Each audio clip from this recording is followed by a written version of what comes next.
What if I told you that one of the most violent, disturbing, and brutally honest shows on television right now started as something nobody in Hollywood wanted to touch? The Boys has become a cultural phenomenon, a show that makes people uncomfortable in the best possible way.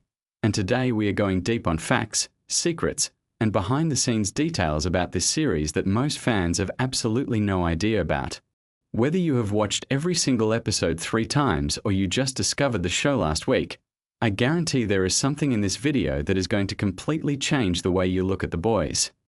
Stick around because we are saving the most shocking revelation for the very end, and trust me, you do not want to miss it. Let us start at the very beginning, and I mean the actual beginning, long before any cameras were rolling or any casting decisions were made. The Boys is based on a comic book series written by Garth Ennis and illustrated by Derek Robertson. The comics were published by Wildstorm initially, starting back in 2006, and what is genuinely fascinating is that even the comic book publisher eventually got cold feet about how far the content was going. DC Comics, which owned Wildstorm at the time, actually cancelled the series after just 6 issues because the material was considered too extreme and too offensive even by comic book standards. Think about that for a second. A comic book series got dropped because it was too wild, and that same story eventually became one of Amazon Prime Video's most watched shows of all time. The series was then picked up by Dynamite Entertainment, which allowed Ennis to continue telling the story exactly the way he intended, with 0 restrictions. That creative freedom carried over in spirit when the show was eventually developed for television. Now here is where things get really interesting from a behind-the-scenes perspective. The television adaptation of The Boys was not always going to be on Amazon. The project bounced around Hollywood for years, and multiple networks and streaming platforms passed on it. The show was initially developed at Cinemax, which is where it actually got its first real traction.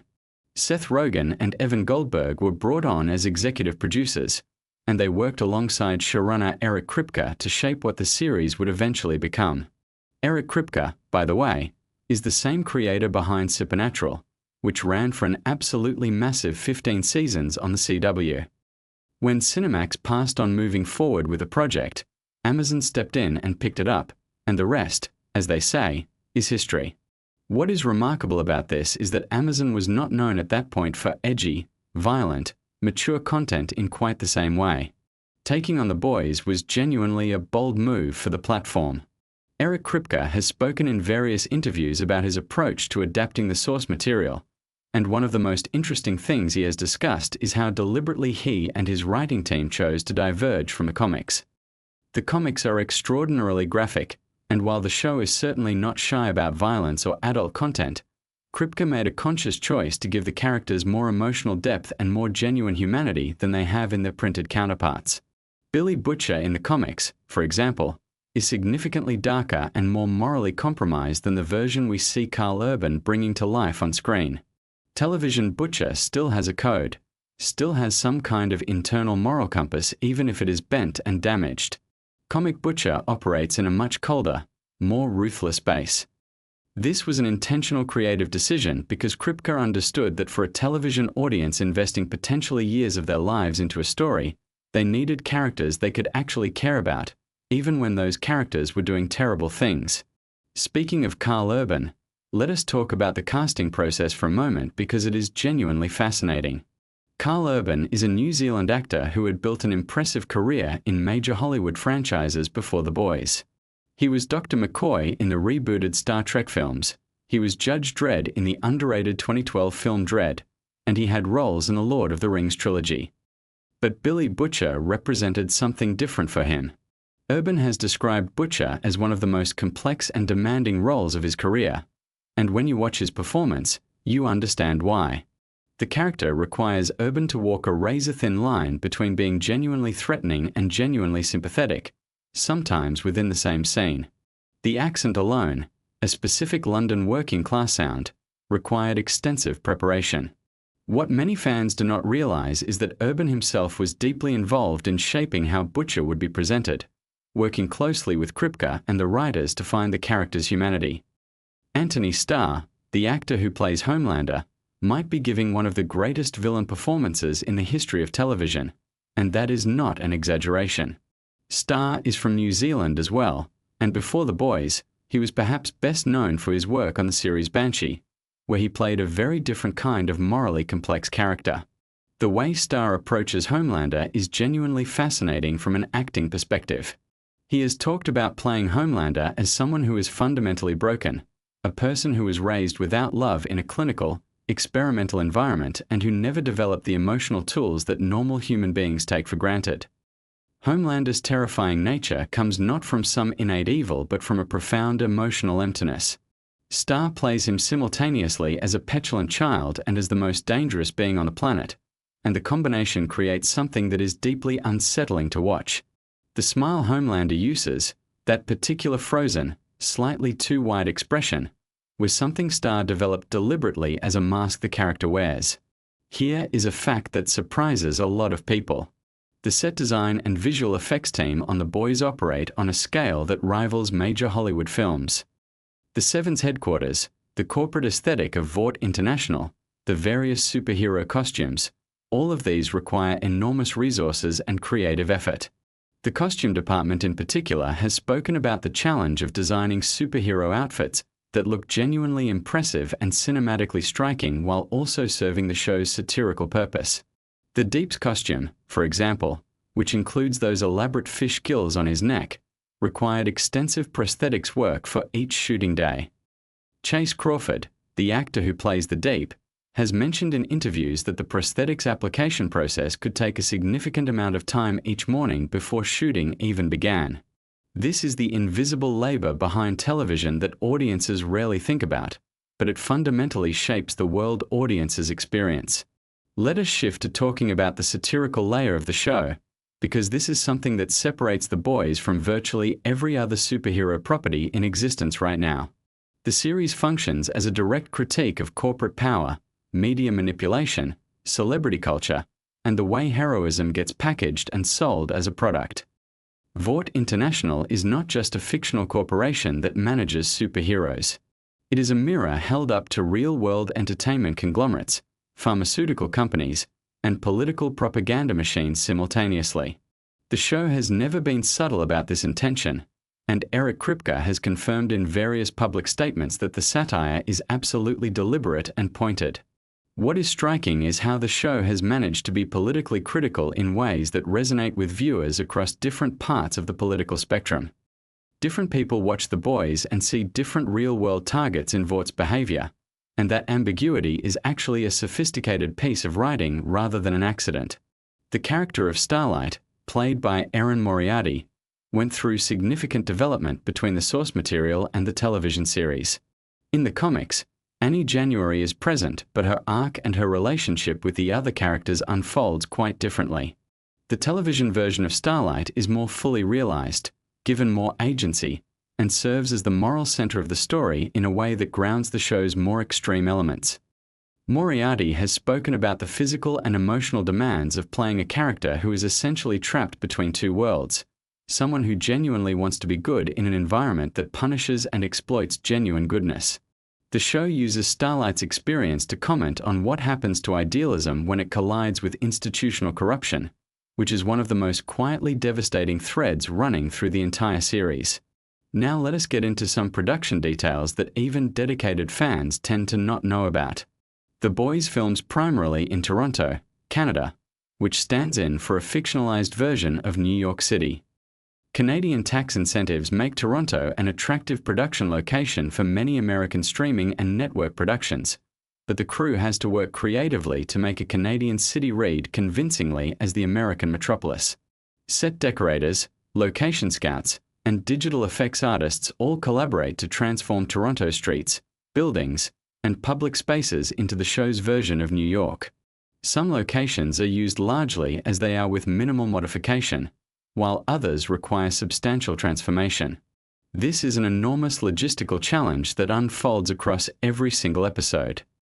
The gore and special effects work on The Boys has become somewhat legendary in television production circles. The show is famous for pushing boundaries in terms of what it depicts visually, and achieving those effects requires a combination of practical effects work and digital enhancement. The practical effects team builds props, creates prosthetics, and uses various physical techniques to produce visceral moments that then get refined or augmented in post-production. There is a creative philosophy behind this approach, which is that practical effects, things that physically exist on set, tend to look more convincing and more genuinely shocking than purely digital creations. The two approaches work together to produce moments that genuinely make audiences gasp, which is very much the intended effect. One of the most interesting creative decisions the show made early on was regarding how superpowers would be portrayed. Rather than leaning into the fantastical, consequence-free spectacle of traditional superhero films, the boys treat superpowers as physical phenomena with real-world physics and real-world consequences. When someone with superhuman strength punches through something, the results look genuinely brutal. When Homelander uses his laser vision, the destruction is presented with a gravity that most superhero properties avoid. This grounded approach to depicting powers serves the show's larger argument about what superheroes would actually be like if they existed, which is to say terrifying rather than reassuring. Let us talk about the music choices in The Boys, because the show's soundtrack is doing a tremendous amount of work that deserves more attention than it typically gets. The series has a habit of using popular, upbeat, cheerful songs in stark contrast to the violent or disturbing imagery on screen. This technique, sometimes called counterpoint scoring, has a long history in cinema, but The Boys uses it with particular effectiveness and wit. The jarring collision between a familiar song you might associate with positive memories and something genuinely horrifying creates a specific kind of discomfort that reinforces the show's satire. It suggests that violence and darkness can hide behind cheerful surfaces, which is precisely the point the show is making about Vought and about superhero mythology more broadly. Here is something that many people do not know about the show's development. When Amazon ordered The Boys to series, there were internal discussions about how extreme the content could actually be. The Boys operates at a level of graphic content that was unusual for a streaming platform even by the standards of prestige television. The fact that Amazon allowed the show to fully commit to its vision, rather than softening the edges to make it more broadly palatable, was a significant factor in why the show resonated so powerfully with audiences. There is a version of The Boys that could have been made in a more restrained way, and it almost certainly would not have become the cultural phenomenon that the actual show became. Sometimes the willingness to fully commit to a creative vision, however uncomfortable, is exactly what makes something work.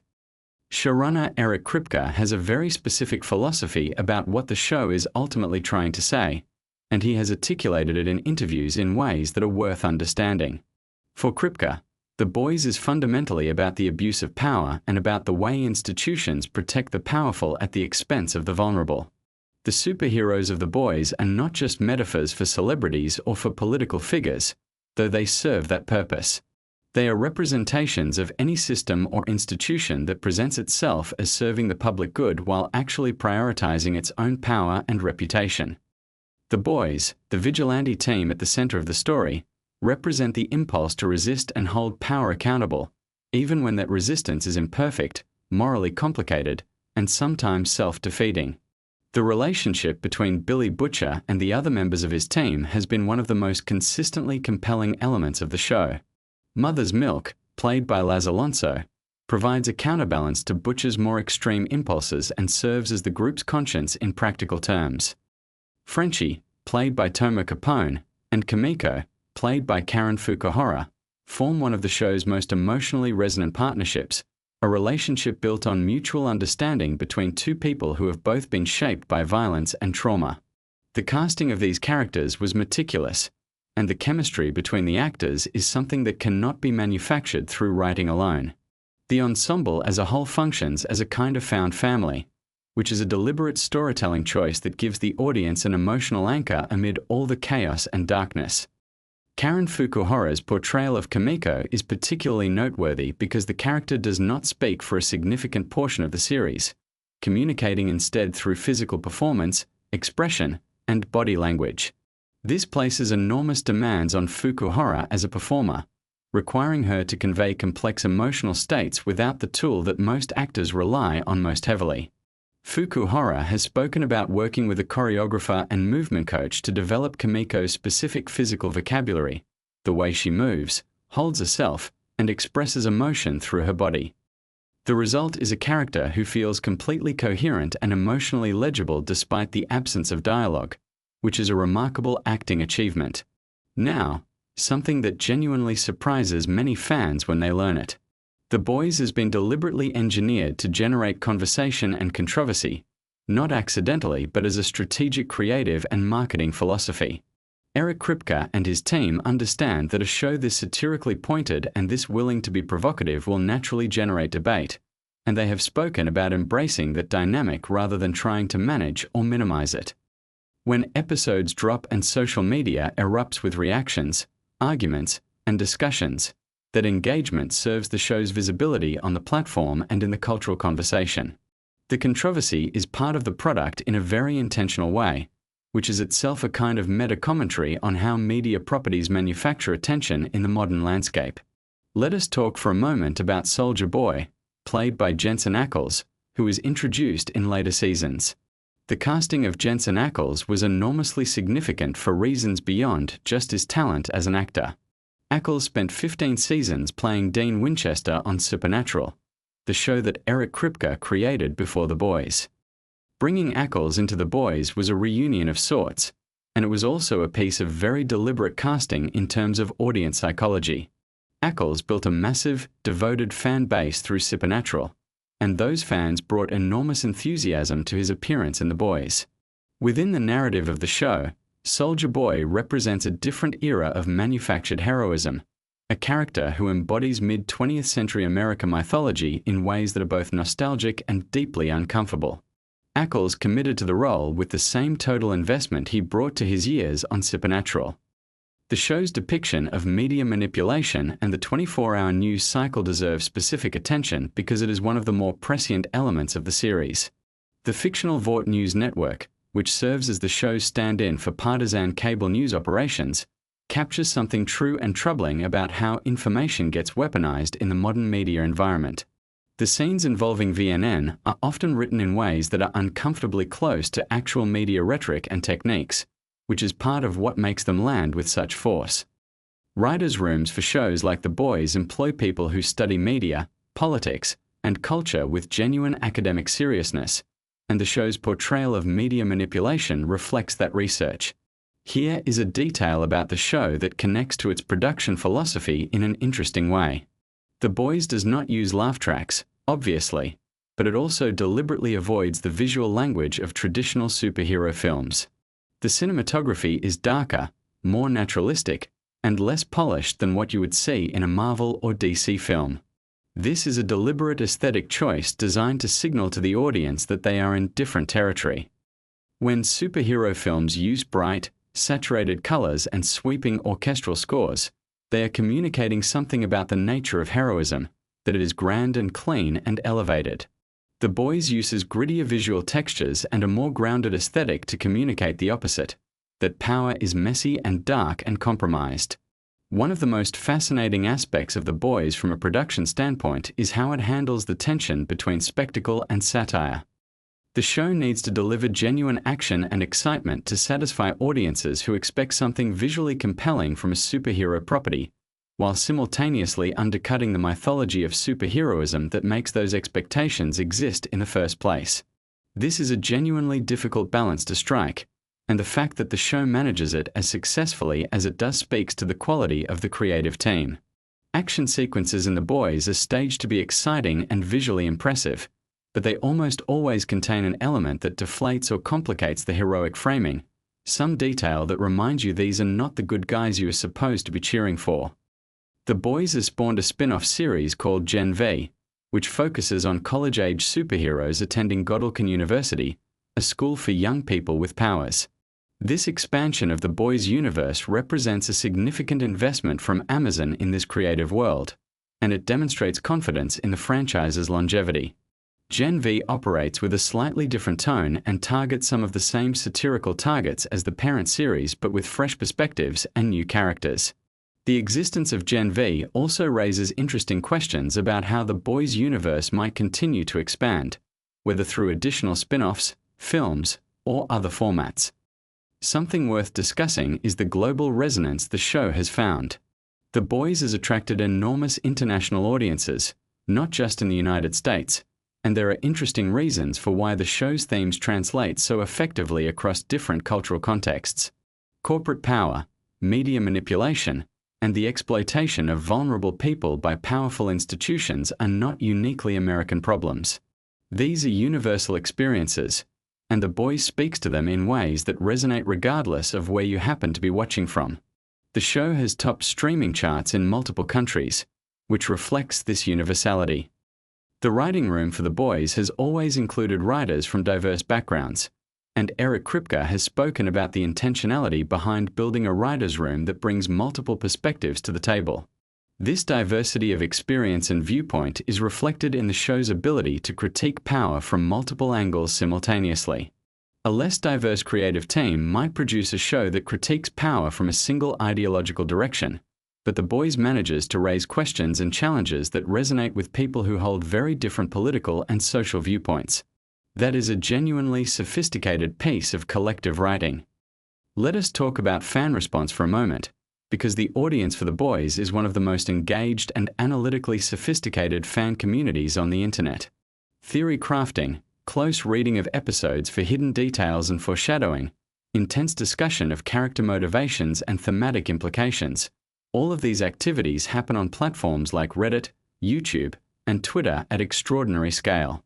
The show rewards this kind of engagement because it is layered with intentional details that only become visible on repeat viewings or on close analysis. Easter eggs, references to the comics, symbolic visual choices, thematic callbacks across episodes and seasons, all of these elements give engaged fans something to dig into and discuss, which drives ongoing conversation and keeps the show present in the cultural conversation between seasons. The relationship between The Boys and the superhero genre more broadly is worth thinking about carefully. Marvel and DC, the dominant superhero brands, have spent decades building audiences that deeply love and are emotionally invested in superhero mythology. The Boys is both parasitic on that mythology and critical of it simultaneously. It can only work as a satire if the audience has enough familiarity with and affection for superhero conventions to feel the impact when those conventions are violated or inverted. In a world without the Marvel Cinematic Universe, The Boys would land differently and possibly less effectively. The show's power is inseparable from the cultural context it emerged from. Now for something that might actually change how you watch the show going forward. The visual design of Vought International as a corporation draws from a very specific real-world reference pool. The aesthetics of Vaught's branding, marketing materials, and corporate culture are modeled on actual major entertainment corporations, pharmaceutical companies, and consumer brands. Production designers have talked about researching corporate branding strategies, internal corporate culture materials, and marketing psychology to ensure that Vought feels authentically, recognizably corporate in ways that go beyond surface-level imitation. The sterile, cheerful, relentlessly positive aesthetic of Vought is based on real research into how major corporations present themselves publicly while concealing quite different internal realities. This attention to detail is part of why the satire lands so effectively. Homelander's relationship with dairy products and specifically with milk is one of the show's most discussed symbolic choices. It is not accidental. The imagery connects to ideas about nourishment, about what Homelander was denied in his childhood, about the way he seeks comfort and validation from external sources because he never received genuine love. The show uses these recurring visual motifs deliberately as a form of visual storytelling that operates parallel to the dialogue and explicit narrative. When you notice these patterns and understand their implications, the show becomes substantially richer as an experience. There is something worth saying about the show's ending, or at least where it has been going, in terms of what Eric Kripke has said publicly about his vision for the series. Kripke has indicated that he always had a specific conclusion in mind for The Boys, a sense of what the show is ultimately building toward. This is not the kind of series that is being indefinitely extended without a plan. There is a destination, and the decisions made in each season reflect awareness of where the story needs to arrive. Showrunners who have a clear vision of their ending tend to make better decisions throughout the run of a series because every choice is oriented towards something specific rather than simply prolonging what already exists.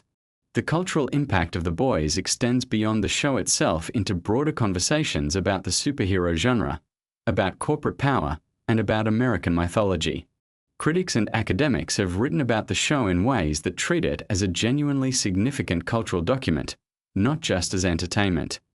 There are arguments to be made that The Boys is the most important superhero text of this current era precisely because it refuses to accept the terms of superhero mythology and insists instead on interrogating them.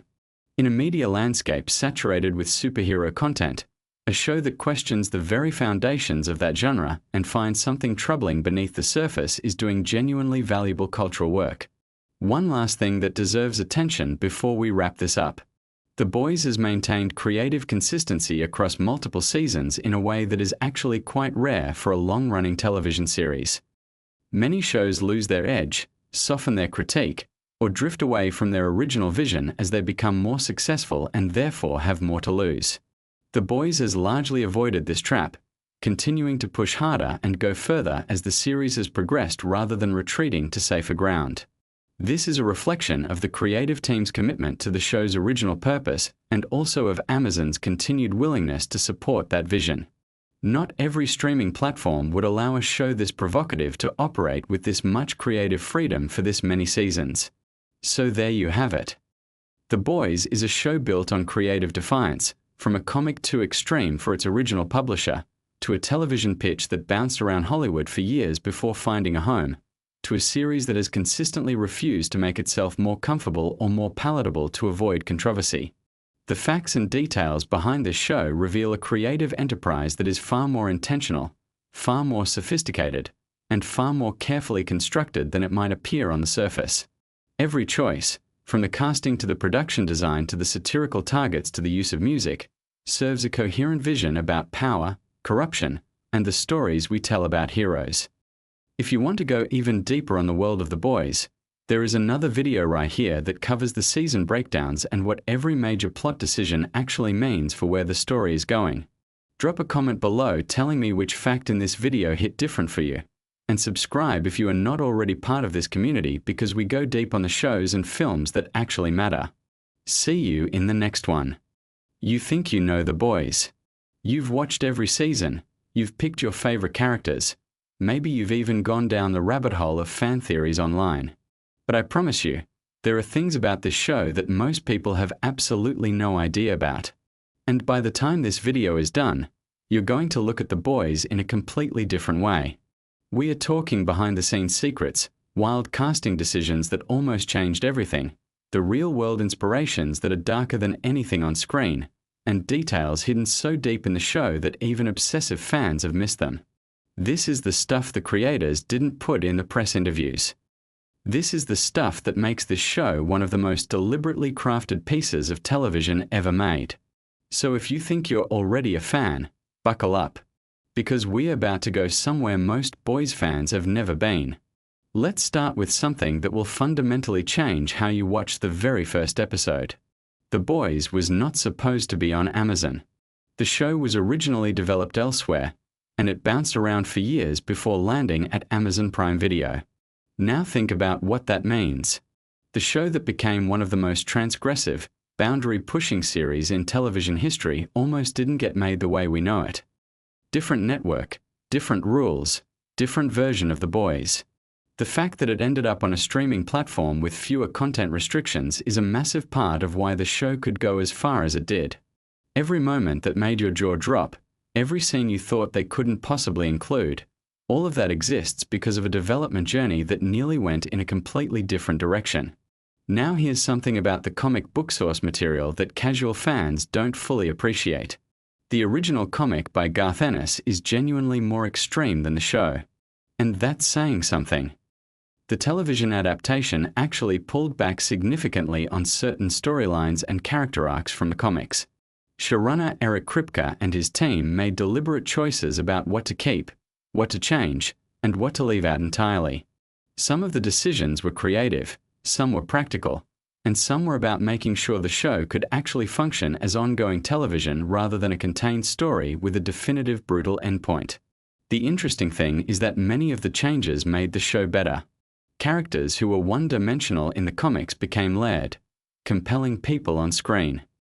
The show's version of Homelander, for instance, became something far more psychologically complex than what appeared on the page. Speaking of Homelander, let's talk about Anthony Starr, because what he does in that role is something that the casual viewer might take for granted. Starr is from New Zealand. He's playing an American character who is essentially a warped version of the American dream itself. And he does it with a precision and control that most actors simply don't have. But here's what you might not know. The physical and psychological preparation Starr put into that role went well beyond normal acting preparation. He studied the behavior of cult leaders. He researched narcissistic personality disorder extensively. He looked at charismatic figures throughout history who used charm as a weapon. The smile that Homelander uses, that unsettling smile that makes your skin crawl even when the character seems perfectly pleasant, that was a deliberate construction. Starr built that smile to represent the gap between what Homelander projects and what he actually is. Every time you see it, you're watching a performance built on months of psychological research. But here's the layer that most people miss. Starr has spoken about playing Homelander as someone who is fundamentally a child. Not a child in terms of intelligence, but a child in terms of emotional development. Someone who was raised in a lab, who was never taught how to be human, who desperately wants love but has no idea how to receive it or give it. That interpretation transforms every scene he's in. When Homelander is terrifying, it's because he's a child having a tantrum. When he's pitiful, it's because he's a child who has never shown affection. That reading of the character is built into every scene he plays, and once you see it, you cannot unsee it. Now let's talk about Carl Urban, who plays Billy Butcher. Urban is from New Zealand as well, and his Cockney accent in the show is something he worked on specifically for this role. But what you might not know is the character's accent and general demeanor was actually drawn from specific real-world inspirations that go deeper than just the sound of the voice. Butcher is written as someone whose entire personality is a performance of toughness designed to mask devastating grief. The Cockney swagger, the constant aggression, the refusal to show vulnerability, it's all armor. Urban understood this and built the performance from the inside out. The accent and the attitude are things Butcher puts on every morning like a uniform. That's why the moments when the armor cracks hit so hard. You're not just watching a tough guy falter. You're watching someone's entire constructed identity start to fail.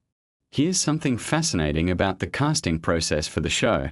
When Amazon was putting together the ensemble, there was enormous pressure to cast the biggest possible names in the lead roles. Kripke and the producing team resisted this in specific ways because they understood something crucial about the show's psychology. The Boys works because the soup characters feel genuinely superhuman and the human characters feel genuinely human. If you fill the cast with already established movie stars, you risk the audience bringing their existing associations with those actors into the show. Some of the best casting decisions were counterintuitive precisely because they chose performers who were relatively unknown to mainstream audiences at the time. This allowed viewers to meet these characters fresh, without preconceptions. Erin Moriarty, who plays Annie January, also known as Starlight, is a perfect example of this. Moriarty's arc across the series is one of the most demanding acting journeys in the entire show. She has to play someone who starts as genuinely idealistic, gets systematically disillusioned, and then has to rediscover what she actually believes versus what she was conditioned to believe. The emotional range required is extraordinary. And Moriarty does it while also playing opposite one of the most magnetic performers on television in Anthony Starr, which requires holding your own against an enormous gravitational pull.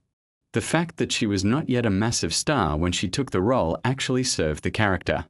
Annie feels like someone you might know, someone real. That groundedness was a casting choice. Let's pivot to something that doesn't get discussed enough, which is the writing room and how the show's satirical targets are chosen. The Boys has a reputation for going after corporate greed, celebrity culture, and media manipulation. But the show's writers have been remarkably open about the fact that they deliberately avoid making their satire too specifically tied to any single real-world moment. The reason is longevity. If you write an episode that is too specifically about one particular news story or one particular public figure, that episode starts to feel dated within months. The writers aim for the underlying systemic issues rather than the surface manifestations. This is why the show still feels sharp and relevant across multiple seasons. It's not satirizing the specific, it's satirizing the structural. The specific examples change. The underlying rot they're pointing at does not. This is also why the show resonates with viewers across a pretty wide political spectrum, which might seem surprising given how aggressive its critiques are. Because the show isn't really attacking any particular political tribe. It's attacking the machinery of power itself, the way institutions corrupt individuals, the way celebrity becomes a tool of control, the way heroism gets manufactured and sold. These are concerns that land differently depending on your political starting point, but they land for almost everyone. Now here's something about the production design that changes how you see every frame. The world of The Boys is divided into a very specific visual language. The world of Vought and the Soups is saturated, bright, almost aggressively colorful. Everything is polished and warm and inviting. Meanwhile, the world of Billy Butcher and the Boys is desaturated, grittier, lit with cooler tones.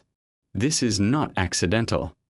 The production design team built an entire visual philosophy around the idea that the world of corporate superheroes is essentially a permanent advertisement, and the world of the people fighting them is closer to reality. When characters cross between these visual worlds, you feel it even if you don't consciously register it. Your eye is constantly being told something about where power lives and what it looks like versus where ordinary people exist. The Tower of Vought itself deserves a whole discussion. The architectural choices for that building were deeply deliberate. It's designed to evoke luxury, corporate power, and a kind of religious authority all at once. Think about the way the interior spaces are used for gatherings that function almost like worship services. The show is making a continuous argument about the relationship between corporate branding and religious devotion, and the set design embeds that argument into the physical space of the story before a single word of dialogue is spoken. Let's talk about one of the most technically demanding aspects of the show, which is the visual effects work. The Boys is not a massive tentpole film with a $500 million budget. It's a television show that has to deliver convincing superhero effects episode after episode. The way the VFX team handles this is genuinely innovative. Rather than trying to compete with Marvel or DC films on the level of spectacle, the effects work on The Boys is deliberately integrated into the tonal register of the show. The violence is visceral rather than balletic. The powers feel dangerous rather than elegant. The whale sequence, the plane sequence, certain moments in Season 3, these are not designed to be awesome in the traditional superhero sense. They're designed to be disturbing. The VFX team was given a specific brief that their work should feel wrong, not cool. That's an unusual creative direction to give a visual effects team, and the results speak for themselves. Here's something about the show's music that most people don't think about. The song choices in The Boys are not just needle drops. They are arguments. Every time the show puts a specific piece of music over a specific scene, it's making a deliberate point about the contrast between what a song means culturally and what's actually happening on screen. The use of cheerful, patriotic, or innocently nostalgic music over scenes of corporate manipulation or violence is a technique the show uses constantly. And it works because it exploits the gap between what we've been conditioned to feel when we hear certain sounds and what we are actually watching. It's essentially the same technique the show uses with superhero iconography. Take something that's supposed to make you feel safe and good. Use it to make you feel deeply uncomfortable. That's the show's whole thesis in musical form. Now let's go somewhere really interesting. The show has a complicated relationship with its own popularity. Eric Kripke has talked about this in interviews, the strange experience of making a show about the dangers of corporate manufactured heroes and watching it become a massive corporate product. The Boys merchandise exists. The Boys theme park experience has been discussed. The Boys is itself a product of Amazon, one of the largest corporations on the planet. The show is aware of this tension. There are moments of self-awareness built into later seasons that seem to directly address the irony of what the show has become. Whether that self-awareness fully resolves the tension is a question fans and critics continue to debate, but the fact that the writers are thinking about it is itself significant. Let's talk about Tomer Capone, who plays Frenchie, because his background brings something extraordinary to the show. Capone is Israeli, and he came to the role with a performance approach deeply influenced by his theatrical training. Frenchie is written as a character who uses humor and flamboyance as protective mechanisms, someone who makes himself entertaining so that people will keep him around. There's a sadness underneath all of Frenchie's color that Capone communicates through physical stillness in moments when the character thinks no one is watching. It's subtle acting work in a show that often operates at maximum volume, and it creates a fascinating counterpoint. When Frenchie is quiet, you feel the weight of everything he carries. Karen Fukuhara, who plays Kimiko, had a unique challenge in the show's early seasons. Her character is non-verbal for significant stretches of the story. She communicates almost entirely through physical performance and facial expression. This is an extraordinarily demanding form of acting, and Fukuhara has spoken about studying physical performance techniques specifically to handle the role.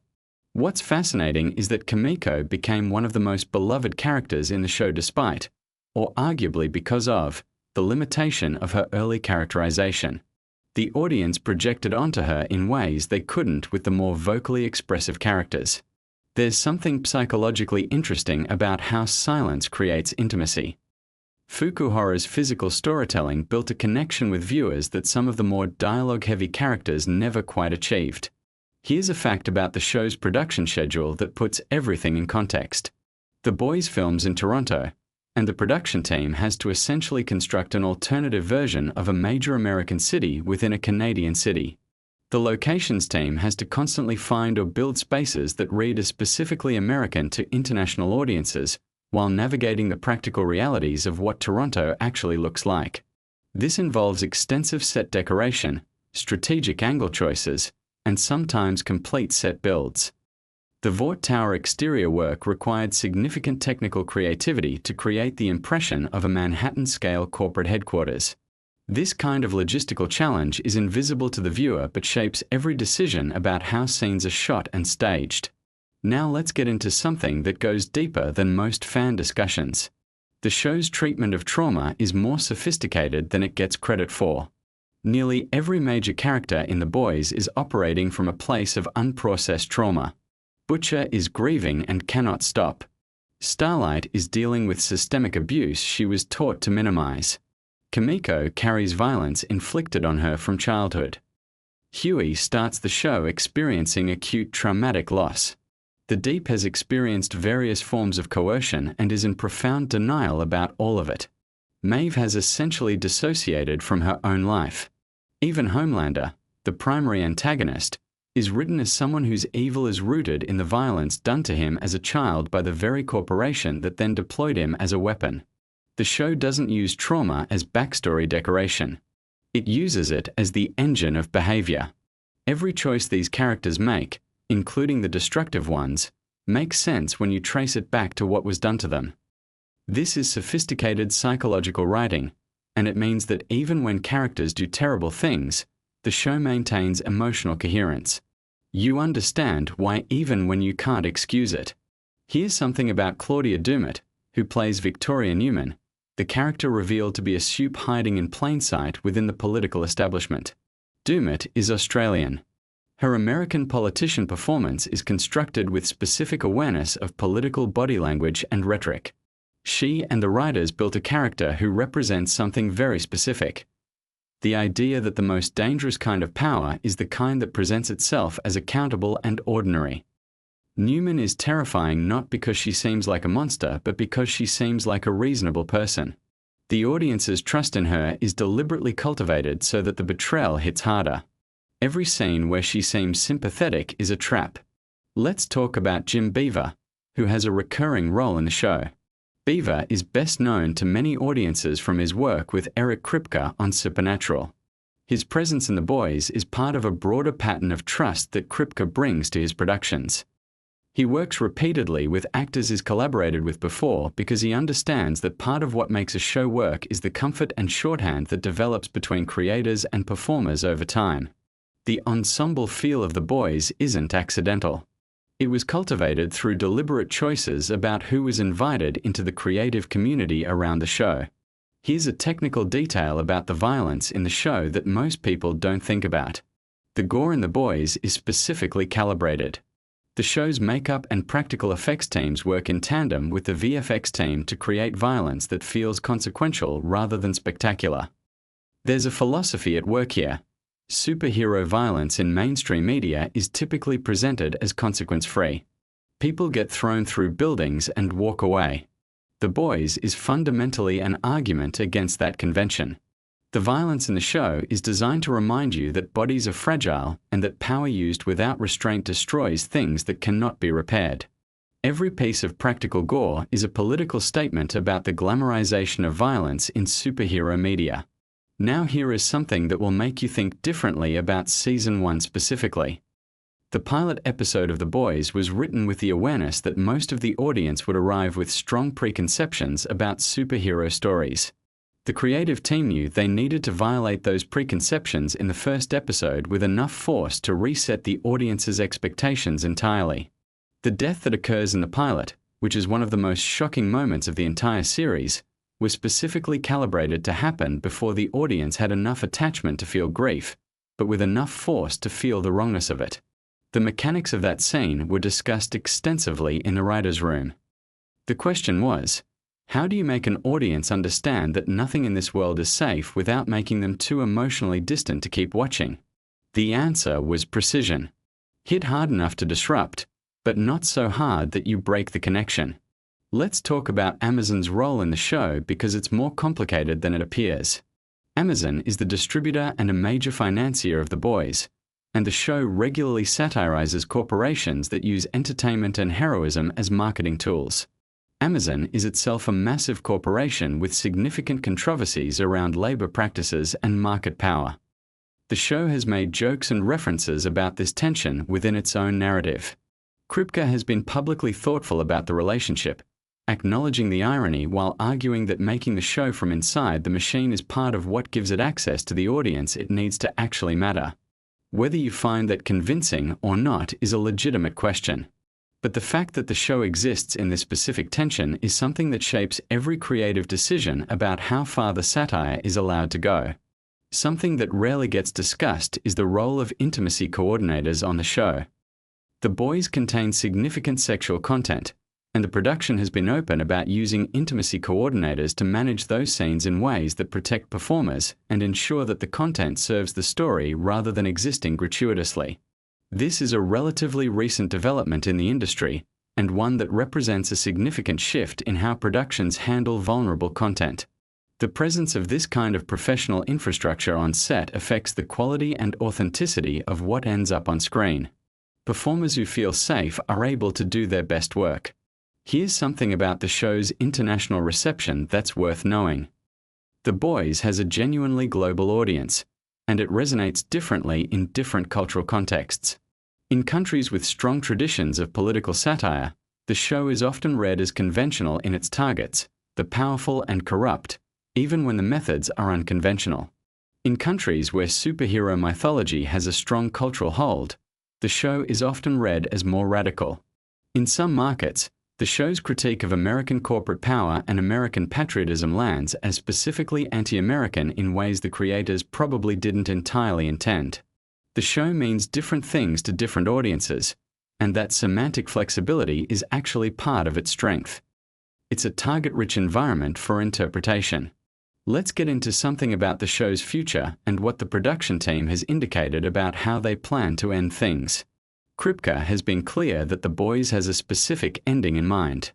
This is rarer than you'd think in television, where shows often continue beyond their natural endpoint because the economics of a successful series push toward extension.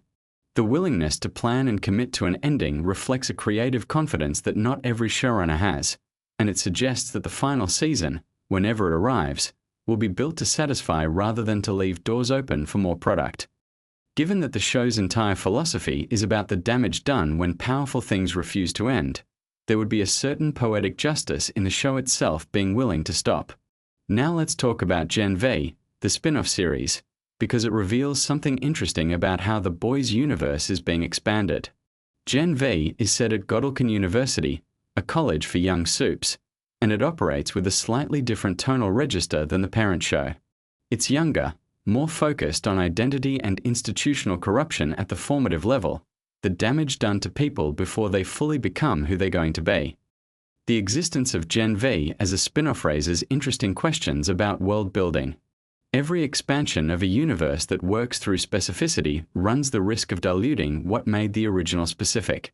The creative challenge for Gen V was to find its own reasons for existing rather than simply being more boys. Whether it succeeded is something fans continue to debate, but the attempt itself shows an awareness of the risks of expansion. Something interesting about the casting of younger characters across both shows is the deliberate casting of performers who carry a specific kind of contemporary energy. There's an awareness in the casting choices that The Boys is a show that has to feel current, not nostalgic. The soups are a metaphor for things that are happening right now, and the people embodying those metaphors need to feel like people who exist in the present moment. Here's a detail about Homelander's costume that rewards close attention. The suit is red, white, and blue in the obvious way, but the specific design choices embed additional layers of meaning. The eagle iconography on the suit is positioned and styled in ways that evoke military insignia as much as superhero iconography. The suit is supposed to read as flag, uniform, and costume simultaneously. It's designed to trigger multiple simultaneous associations: patriotism, military authority, and performative spectacle. Every time Homelander is on screen in the suit, he's a walking argument about how those three things have become intertwined in American culture, and how the intertwining serves power rather than people. Here's something that gets at the heart of what makes The Boys work as more than just transgressive entertainment. The show takes seriously the question of what it would actually mean to have people with that kind of power in the world. Not in a wish fulfillment way, but in a what would really happen way. And the answer the show keeps returning to is that the problem is not the powers. The problem is the systems that would form around the powers. Vought is not villainous because it employed super-powered people. It's villainous because it did to super-powered people exactly what powerful institutions do to anyone they can control. It manufactured them, monetised them, and deployed them as tools of profit. The soups are not the problem. They are the product. And the real horror of the show is that the structure creating them is recognizable because it's the structure we already live in, just wearing a cape. This is the show's central psychological hook and the reason it stays with you long after you finish an episode. The Boys is not really about superheroes. It's about power and what power does to people and to the systems that accumulate it. The soups are a thought experiment. What if the people who run things could do whatever they wanted with absolute impunity? The show's answer is not a fantasy answer. It's a realistic answer. And it's uncomfortable specifically because you recognize it. The show also takes seriously the psychology of people who oppose power. Butcher and the Boys are not heroes in any conventional sense. They do terrible things. They are motivated by grief, anger, and revenge as much as by any genuine moral principle. The show refuses to give the audience a clean protagonist to root for because clean protagonists would undermine the argument. If the good guys were genuinely good, then the message would be that individual virtue can overcome systemic corruption. The Boys doesn't believe that. It believes that the system corrupts everyone it touches, including the people fighting it. And that's a much darker and more honest argument. Here's something about the show's longevity and cultural staying power. The Boys arrived at a specific cultural moment when superhero fatigue was starting to set in among parts of the audience that had grown up with the Marvel and DC dominance of popular culture. It offered something that the mainstream superhero product couldn't: consequences, complexity, and a refusal to make you feel good about power. It essentially created a new lane in a crowded genre by being the anti-product within the product category. And the audience that was hungry for exactly that found it and made the show a phenomenon. Every fact we've covered today, from Anthony Starr's psychological research to the deliberate visual grammar of the production design to the specific calibration of the pilot's first act violence, points toward the same thing. The Boys is one of the most deliberately constructed shows on television. Nothing in it is accidental. Everything is an argument. Everything is a choice. The gap between what it looks like and what it actually is, which is the gap between glossy superhero entertainment and deeply uncomfortable social critique, is itself the whole point. And here's the final thing, the payoff for staying through all of this. The reason these facts matter is not trivia. It's not about knowing more than other fans. It's about watching the show with your eyes fully open to what it's doing. Because when you understand the intent behind the construction, every scene gets richer. Every performance gains additional dimension. Every visual choice starts to speak. The Boys is a show that rewards the kind of attention most people never give television because most television doesn't deserve that attention. This one does. So watch it again. Watch it knowing what you know now. Watch Star's smile and think about the child who has never shown love. Watch Butcher's armor and wait for the moments it cracks. Watch the saturated, warm light of Vought Tower and recognize it for what the show is telling you it is. Watch the music choices and hear the argument underneath the melody. You're not just watching a show about superheroes doing terrible things.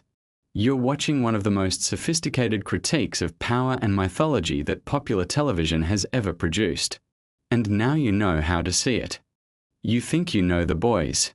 You've watched every season, you've followed the drama, you've picked your sides between Butcher and Homelander, and you genuinely believe you've got this show figured out. But here's the thing, there is a mountain of behind-the-scenes chaos, wild creative decisions, bizarre casting stories, and hidden details buried inside the show that most fans have never heard about. And some of this stuff is so strange, so unexpected, that it's going to completely change the way you watch The Boys the next time you sit down with it. So stay with me, because we are going deep today.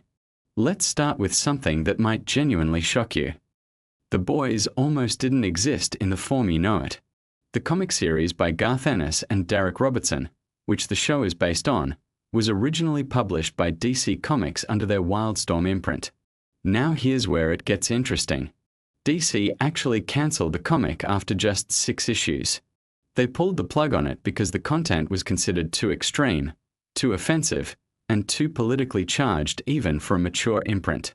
Ennis and Robertson had to take the book elsewhere, and it eventually found a home at Dynamite Entertainment, where it ran for its full 72-issue run. If DC had simply continued publishing it, the trajectory of how this story reached mainstream audiences might have looked completely different. The cancellation arguably gave the book more underground credibility and cult status, which eventually made Amazon take notice. Speaking of Amazon, the journey from comic to screen was not smooth or quick. The show went through years of development purgatory before it actually got made. Seth Rogen and Evan Goldberg, who serve as executive producers, were involved in bringing the project to life, but it bounced around different networks and studios before Amazon Studios finally committed to it. There were genuine moments where it looked like the show was never going to happen at all. The subject matter was considered too risky, too controversial, and too difficult to market to a mainstream audience. People inside the industry thought you simply couldn't build a prestige television show around the brutal deconstruction of superheroes and corporate corruption. Amazon proved everyone wrong. Now let's talk about casting, because there are some absolutely wild stories here. Carl Urban, who plays Billy Butcher, was not the first choice for the role. Multiple actors were considered before Urban landed the part, and when you find out that Urban essentially lobbied hard for the job, it makes his performance hit differently. Urban is a massive comic book fan and actually knew the source material well before auditioning. He understood what Butcher was supposed to represent in ways that went beyond what's on the surface. That deep understanding of the character is part of why his portrayal feels so layered and complex. Urban reportedly pushed hard to get meetings with the showrunners and convinced them he was the right fit through sheer persistence and passion for the material. Then there's Anthony Starr, who plays Homelander, and this man deserves his own entire documentary. Starr is from New Zealand, and before landing this role he was perhaps best known internationally for the series Banshee. But the way he approached Homelander is genuinely one of the most fascinating acting choices in modern television. Starr has talked about how isolating it was to play the character, because Homelander is so thoroughly repellent and disturbing that he had to maintain a certain psychological distance from other cast members to preserve the on-set dynamic. The character works partly because of real tension between Star and the rest of the cast, and Star has leaned into that deliberately. There are stories from the set where other actors would feel genuinely uncomfortable around Star when he was deep in character mode, which tells you everything about how committed he is to the role. What makes Homelander so terrifying as a character, and this is something the writers have discussed openly, is that he was specifically designed to be a commentary on a certain type of unchecked narcissism that exists in powerful institutions. The Superman aesthetic was chosen deliberately because Superman is the most universally recognized symbol of heroic virtue and goodness. Corrupting that image completely was the entire point. Every time Homelander does something monstrous while wearing that suit, the visual dissonance is the statement. The showrunners wanted audiences to feel that contrast as sharply as possible. Now here is a fact that a lot of people have missed entirely. The show films primarily in Toronto, Canada, not in the United States. The city of Toronto has been dressed up and disguised to look like a fictional American city so effectively that most viewers never notice. The production design team does an extraordinary job of hiding Canadian street signage, architecture details, and environmental elements that would give the location away. There's an entire department dedicated specifically to making Toronto not look like Toronto. When you go back and watch with this in mind, you'll start spotting small details you never noticed before. The budget for The Boys is substantial, but perhaps not in the ways you'd expect. A significant portion of the budget goes not into the superhero action sequences, but into the elaborate practical effects and makeup work. The show famously uses a combination of practical effects, prosthetics, and digital effects, and the showrunners have consistently prioritized practical work wherever possible. This was a deliberate creative philosophy from the beginning. Producer Eric Kripke, who created Supernatural and serves as showrunner on The Boys, wanted the violence and the grotesque elements to feel as real and physical as possible rather than clean and digital. That commitment to practical messiness is a huge part of why the show has a visceral quality that sets it apart from other superhero content. Let's talk about some of the specific scenes and the nightmares behind making them. The infamous submarine scene in Season 2, which involves a character being violently killed in an extremely graphic and bizarre way, became one of the most discussed and debated moments in the show's entire run. What most people don't know is that the scene was the subject of significant internal debate about whether to include it, how graphic to make it, and what purpose it was actually serving narratively. The writer's room apparently had extended conversations about the line between purposeful shock and gratuitous content. The decision to keep it in and to make it as extreme as they did came down to the show's core philosophy that superhero stories have been sanitized to an extreme degree and that confronting audiences with truly ugly consequences was part of the point. Erin Moriarty, who plays Annie January, also known as Starlight, has spoken extensively about how physically and emotionally demanding the role is. What's interesting is how Starlight was developed differently in the television show compared to the comic. In the source material, Starlight's story is considerably darker and more one-dimensionally tragic. The show's writers made a conscious choice to build her into a more active and complex character with genuine agency, which required significant creative departures from the comic. Moriarty brought a lot of her own instincts about the character's emotional journey to the role, and the writers were receptive to collaborating with her on how Annie evolves across seasons. Toma Capone, who plays Frenchie, is actually Israeli, and his performance involves him speaking English with an accent that is somewhat ambiguous in its European flavor, which was an intentional creative choice. Frenchie's background is deliberately kept somewhat mysterious in the show, and that extends to his accent and linguistic patterns. Capone worked with dialect coaches extensively to craft exactly the right sound for the character. The chemistry between Frenchie and Kimiko, played by Karen Fukuhara, was something that developed very naturally during production, and the writers noticed it immediately.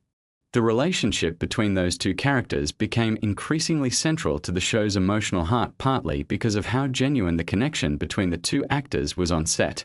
Karen Fukuhara herself has an extraordinary story connected to this show.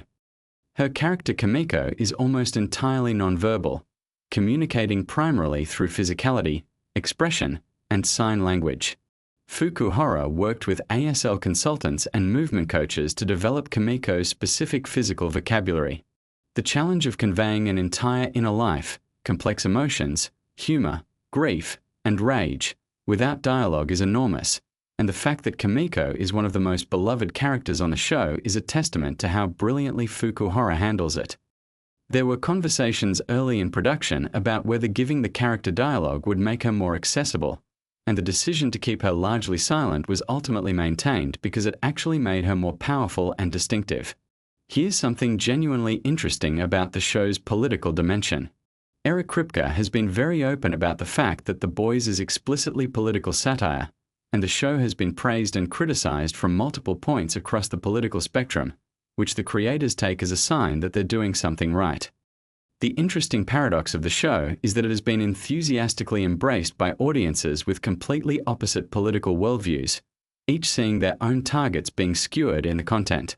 This was not entirely accidental. The writers' room deliberately constructed the satire so that no single political tribe could claim the show as their own.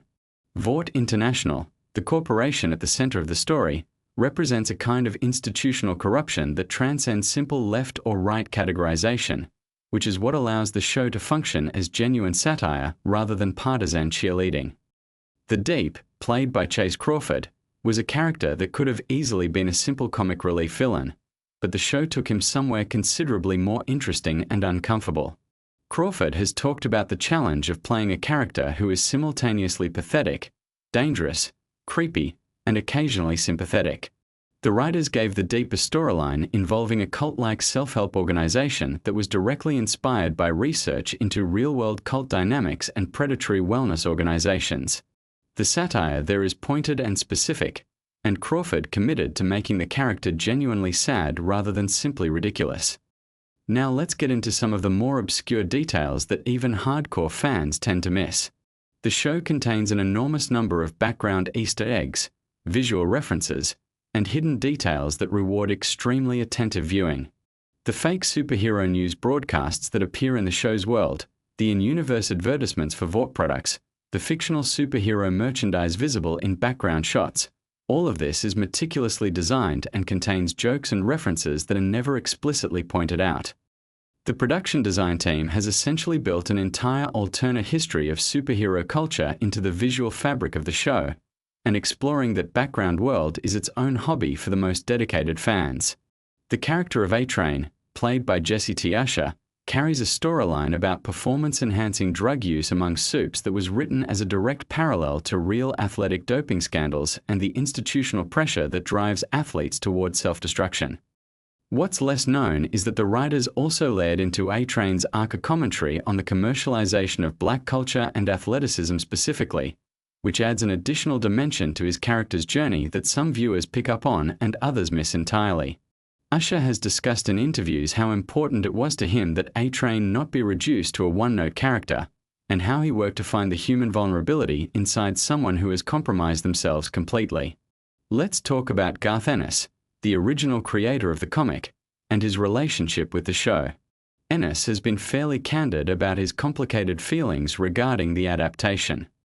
He was not heavily involved in the television production, which is common for comic creators when their work gets adapted. Ennis has expressed that some of the changes made for the show were things he wouldn't have done himself, while also acknowledging that adaptation requires transformation and that the show has its own valid identity separate from the comic.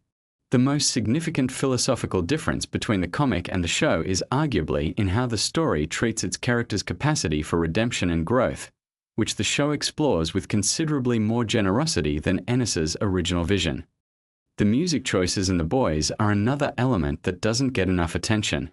The show has made extraordinarily bold and often very funny decisions about which songs to use in which moments, and the music supervision team has developed a specific philosophy about how music can undercut or amplify the horror of what you're watching simultaneously. One of the most striking aspects of the show's musical identity is the use of upbeat, cheerful, or nostalgic songs during scenes of extreme violence or moral corruption.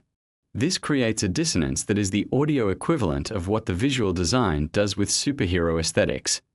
The specific song selections have often generated enormous online discussion and debate, which the music team clearly enjoys. Here's a fact about the production that reveals something about how seriously the show takes its world building. The fictional superhero team at the center of the story, the Seven, has detailed fictional backstories, in-universe biographical histories, and mythologies that exist in the show's world but that are never fully explained on screen. The writers have developed these backstories in depth internally, which then informs how individual characters reference their histories, even when those references are oblique or brief. This kind of deep world-building investment is what gives the show a sense of genuine weight and history that you can feel even when you can't fully articulate why.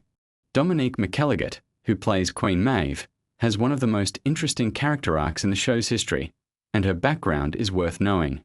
McElligott is Irish, and like Starr, brings a non-American background to a character who is essentially a warped version of an iconic American superhero figure. Maeve's arc across the series, which involves her transition from complicit cynicism back towards something resembling moral courage, was something McElligott felt strongly about and advocated for within the production.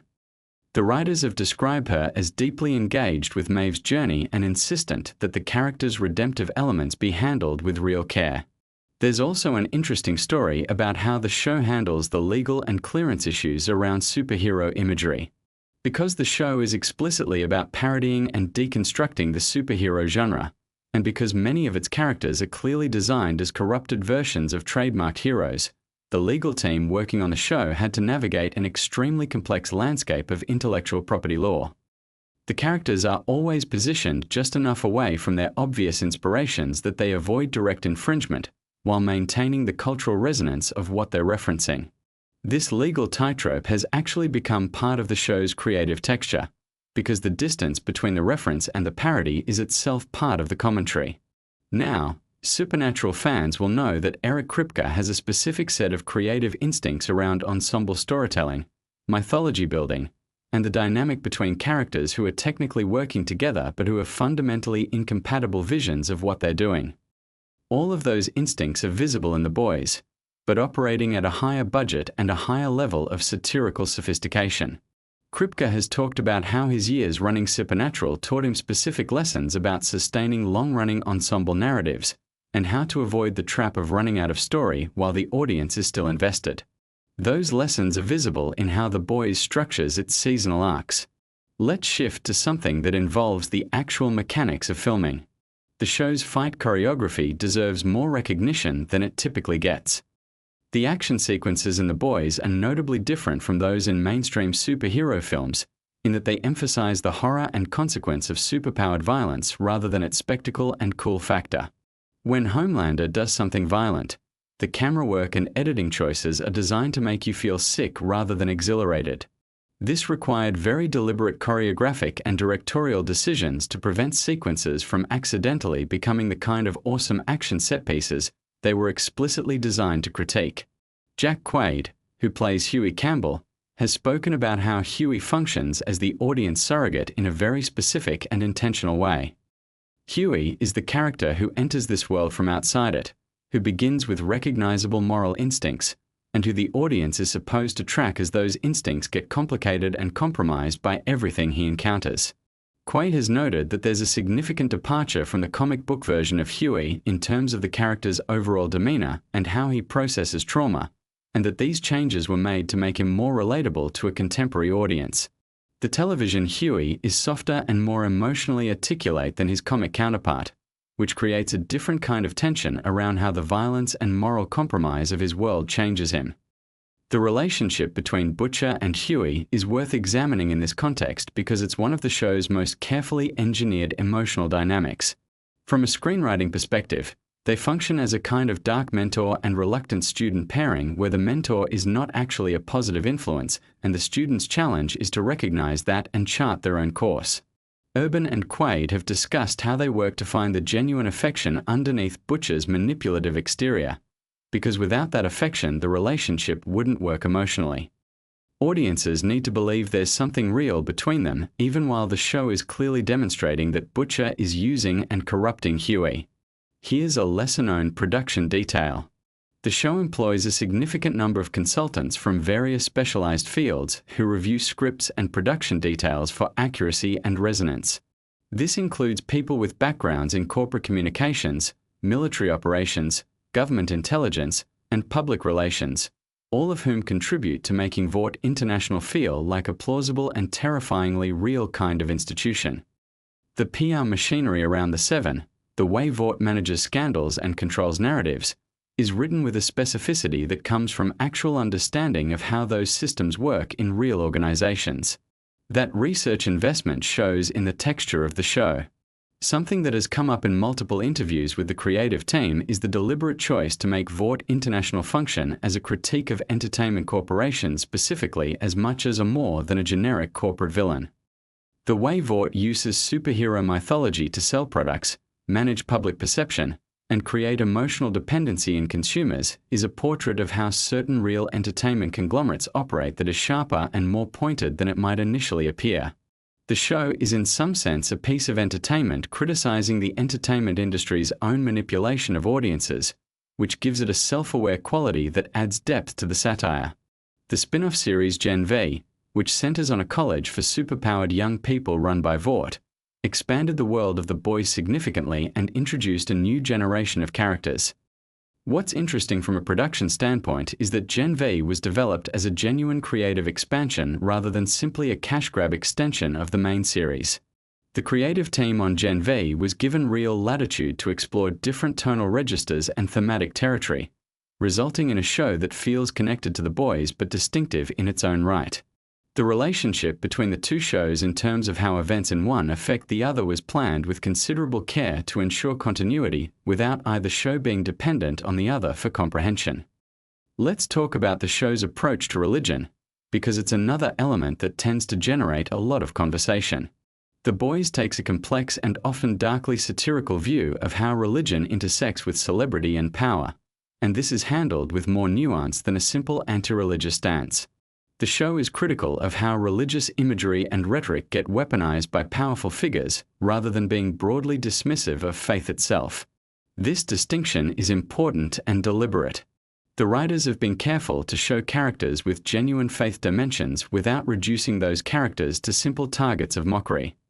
The visual effects team on The Boys works under constraints that would be familiar to anyone who knows how television production works, which is to say they have to achieve cinematic quality results on a television timeline and at a television cost per episode, even accounting for the show's substantial budget. The way the show has worked around visual effects limitations is to use them strategically, concentrating resources on specific key moments rather than spreading VFX evenly across every episode. This produces a variable texture to the show's visual presentation that is actually artistically interesting, alternating between intimate, grounded scenes and moments of extravagant visual spectacle. One of the most genuinely fascinating aspects of the show's production is how the writer's room operates. Eric Kripke has described the writer's room as deliberately combative and generative, a space where ideas are attacked and defended vigorously and where the discomfort of that process is viewed as essential to producing sharp, surprising material. The show's willingness to go places that feel genuinely unpredictable and uncomfortable comes from a writing culture that specifically rewards proposals that make everyone in the room feel a little nervous. That institutional culture is a significant part of why the show maintains its edge. Billy Butcher's backstory, and specifically the details of what happened to his wife Becca, is handled quite differently in the television show than in the comic, and this change is one of the most consequential creative decisions the showrunners made. The television version of Becca's fate, and the introduction of Ryan as a character, creates a very different emotional architecture for Butcher's obsession and moral position. Urban has spoken about how important it was to him that Butcher's hatred of soups not be purely ideological but have a specific, personal, irreducibly human cost beneath it. The television version of Becca's story gives Urban's performance a different quality of grief that he draws on throughout the series. The show has also become notable for how it handles its female characters, which has been a subject of genuine critical discussion. The creative team has made deliberate efforts to ensure that female characters in the show have full and complex inner lives, rather than simply serving the stories of male characters. Starlight, Queen Maeve, and Kimiko all have independent character arcs with their own thematic weight. The show has not been perfect in this regard by any critical account, but the intention and effort to do better than the source material in this specific dimension is visible and acknowledged. Ryan's character arc across the latter seasons of the show is one of the elements the creative team has put particular emotional investment into, because Ryan represents something that no other character in the show does, which is the question of whether someone born into corruption and power with extraordinary destructive capability can choose a different path. The child actor cast in the role, Cameron Crevetti, has been given material that would challenge adult performers, and the show's handling of Ryan's psychology has been praised for its care and seriousness. Here's something worth knowing about the fan culture around this show. The Boys has generated one of the most analytically engaged fan communities of any contemporary series, with dedicated spaces online devoted to identifying background Easter eggs, tracking continuity details, analyzing character psychology, and debating the show's political meanings. The production team is aware of this community and has on occasion left intentional rewards for extremely close viewers, small details, and callbacks that only make sense if you've been paying close attention across multiple seasons. This creates a kind of meta-level engagement between the show and its most dedicated audience that functions as its own form of storytelling. The show's marketing has always been unconventional and often deliberately provocative, which mirrors the content of the show itself. Amazon has allowed the marketing team considerable latitude to promote The Boys in ways that play into its satirical universe rather than simply advertising it as a conventional television drama. The in-character social media presence of fictional entities from the show's world, the fake Vought advertisements, and the various meta-promotional materials have blurred the line between the show's fictional universe and the real world in ways that extend the experience for engaged viewers. As we come toward the end of what we've been looking at today, it's worth stepping back and thinking about what The Boys represents in the larger context of where superhero storytelling has been and where it's going. The show arrived at a specific cultural moment when superhero content had reached a kind of saturation point and audiences were beginning to show fatigue with the genre's conventions. The Boys didn't just subvert those conventions, it performed a kind of surgical deconstruction of them, examining why those conventions exist, who they serve, and what they cost culturally. That is a different and more ambitious project than simply making a darker superhero story. The influence the show has had on how the industry thinks about superhero content is real and ongoing. Conversations happening right now inside studios and at streaming services about how to approach superhero material have been shaped by the success and cultural penetration of The Boys. The show demonstrated that audiences were hungry for something that took the genre's premises seriously enough to question them, and that appetite has not disappeared. Eric Kripke has been candid that from the beginning, his vision for the show was to use the superhero framework to talk about power, specifically about what happens to human beings when they acquire power without accountability, and about the institutions that form around concentrated power to protect and extend it. Everything in the show, all the grotesque imagery, all the satire, all the character drama, is ultimately in service of that central inquiry. When you watch The Boys with that in mind, it coheres in a way that is genuinely impressive. Every excess, every shocking moment, every dark turn is pointed at the same question. That's what separates The Boys from content that is merely transgressive for attention. The transgression is intentional and purposeful. The discomfort it creates in viewers is designed to generate thought rather than just reaction. And the fact that it manages to do this while also being enormously entertaining, funny, and propulsive as a drama is the real achievement. Next time you sit down to watch it, you're going to see it differently. Because now you know what's underneath. Look, I need to be honest with you right at the start of this video. I have been watching superhero content my entire life. Comics, movies, animated series, all of it. But nothing, and I mean absolutely nothing, prepared me for what The Boys actually is underneath the surface. Because most people watch this show and they see the violence, the chaos, the dark humor, and they think they understand it. They think they've figured it out. But there is an entire universe of facts, real decisions, real history, and real hidden details buried inside this show that even the most dedicated fans have completely missed. And by the end of this video, I promise you are going to look at The Boys in a completely different way. We are going to go deep today. Not surface-level trivia. Not the kind of stuff you find in a 10-second clip on social media. I am talking about the creative decisions that almost destroyed the show before it even started, the character details that were hidden in plain sight for years, the real-world connections that the creators deliberately embedded into every single season, and some things about the cast that will genuinely change how you watch every scene going forward. So if you have ever called yourself a fan of The Boys, stick around, because you are about to find out just how much you have been missing. Let's start with something that almost nobody talks about, and that is the origin story of how The Boys even got made into a television show in the first place. Because this was not a smooth journey. This was not a situation where some studio executive read the comic book and immediately said, yes, let's green light this thing. The Boys comic series, written by Garth Ennis and first published back in 2006, was considered by pretty much everyone in Hollywood to be completely unproducible. And when you read the original comics, you start to understand why. Ennis was writing a story that was deliberately designed to be as transgressive and as uncomfortable as possible. He was pushing against superhero culture at a time when superhero culture was just beginning to absolutely take over popular entertainment. The comic was initially published through DC's Wildstorm imprint, but DC actually cancelled it after just 6 issues because the content was considered too extreme even for them. It then moved to Dynamite Entertainment, where Ennis was able to finish the story the way he originally intended. So by the time this property made its way to Hollywood, it carried with it a reputation for being essentially too dark, too violent, and too politically sharp to survive the adaptation process intact. There were years of development attempts that went nowhere. The property bounced around, people were attached and then detached, and the general consensus was that any version of The Boys that could actually get made for mainstream audiences would have to be so watered down that it would lose everything that made it interesting in the first place. And then Amazon got involved, and specifically Eric Kripke got involved, and everything changed. Now here is something that actually surprises a lot of people when they learn it.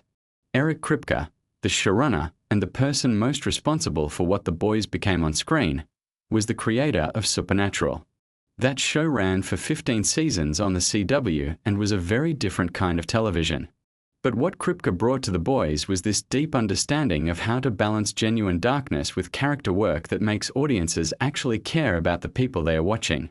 He understood that you cannot just have shock value. You have to have heart underneath it, otherwise the audience eventually disconnects. And that balance, that very deliberate mixture of horror and humanity, is really the secret to why The Boys works as well as it does. But here is where it gets really interesting. Kripke has talked in interviews about the specific creative philosophy he and his team brought to the adaptation. They were not trying to faithfully reproduce every element of the comic book. In fact, some of the most beloved elements of the television show, some of the characters you have come to care about the most, are significantly different from their comic counterparts or were created entirely for the screen. And this was a deliberate choice. Kripke understood that what worked on the page in 2006 needed to be translated for an audience watching in a completely different cultural moment. The targets of the satire needed to evolve. The emotional stories needed to be deepened. And certain characters needed to be fundamentally reimagined to carry the weight the show required. Let's talk about Homelander, because you cannot talk about The Boys without talking about Homelander. Anthony Starr's performance as this character has been called one of the best villain portrayals in the history of television, and that is not hyperbole. But here is something fascinating about how that character was constructed. Starr has spoken about the approach he took to Homelander, and it is deeply rooted in a psychological framework of trauma and abandonment. The choices he makes in every single scene are built on this foundation of a person who was essentially raised without love, without genuine human connection, treated as an asset rather than a child. And Starr plays this not as a monster, but as a broken person whose brokenness manifests in truly terrifying ways. What makes this even more interesting is that Anthony Starr is from New Zealand. He is not American. And Homelander is perhaps the most aggressively American character imaginable, wrapped in a flag, the embodiment of a certain kind of nationalist mythology. The fact that this character is being played by someone who grew up outside of American culture actually gives Starr a unique perspective on what he is portraying. He can see the archetype from the outside in a way that perhaps an American actor might not. He has talked about studying the specific kind of performative patriotism and the hollow heroism that Homelander represents, and bringing that studied understanding to every scene. It is a performance built on observation and analysis as much as instinct.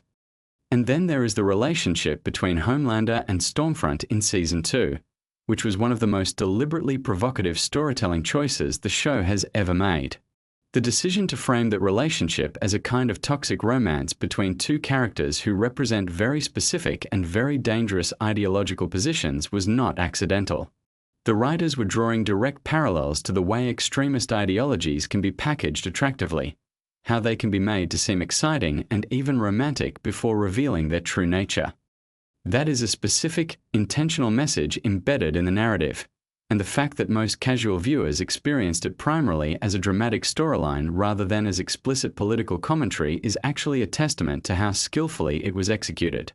Now let's talk about Karl Urban and Billy Butcher, because this is a character with some genuinely surprising real-world dimensions. Urban, who is also from New Zealand by the way, which means both Homelander and Butcher are being played by New Zealanders, has spoken about the physical and emotional demands of playing this character. Butcher is written as this relentlessly driven, almost self-destructive force of nature, and Urban has talked about leaning into the working-class British identity of the character as a way to access the chip on his shoulder, the class resentment, and the sense of being an outsider within every system he operates in. But here is something that many fans do not know. The Butcher of the television show is actually a significantly more sympathetic character than the Butcher of the original comic books. In Ennis's original vision, Butcher is far more ruthless and far more morally compromised. The television version gives him a backstory and an emotional wound, specifically around his wife Becca and what happened to her, that makes him understandable and even pitiable in ways the comic version never really was. This was a very conscious decision by the writers to make sure audiences had someone to root for, or at least someone to feel complicated things about, as they navigated a show where almost everyone is deeply flawed. The Becca storyline itself is actually an invention of the television show that has no direct equivalent in the comics, and it fundamentally changes the emotional architecture of everything Butcher does throughout the series. His motivation is not just abstract revenge against Vought and against the Supes. It is deeply personal, and it is driven by love and loss in a way that grounds all of his extreme behavior in something recognizably human. That was a smart piece of writing because it gives the audience an emotional anchor in a show that could easily become overwhelming in its darkness without one. Let's shift to Erin Moriarty and Annie January, also known as Starlight, because her arc across the seasons contains some fascinating real-world dimensions that do not get talked about enough. Moriarty has spoken extensively about the emotional and physical demands of playing a character who is constantly navigating between her authentic self and the performance that Vought demands of her. That tension between authenticity and corporate image management is one of the core themes of the show, and it maps very directly onto real conversations happening in entertainment, in social media culture, and in celebrity culture more broadly.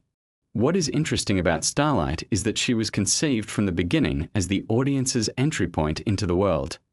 She is the character who starts out believing in the system, who has genuine idealism, and who we watch have that idealism systematically dismantled. This is a classic narrative device, the innocent character whose loss of innocence mirrors the audience's own journey into understanding the story's dark worldview. But what elevates it beyond the cliché is that Starlight does not simply become cynical. She keeps fighting, keeps trying to hold on to something real, and that stubborn refusal to give up is what makes her one of the most compelling characters in the show. Now here is something genuinely surprising about the production of The Boys that most people have absolutely no idea about. The show films primarily in Toronto, Canada. Not in America. Not in New York or Los Angeles where the fictional story is largely set. Toronto has been used to double for American urban environments for decades in film and television, but the specific challenge with The Boys is that so much of the show's identity is tied to a very specific vision of American power and American mythology.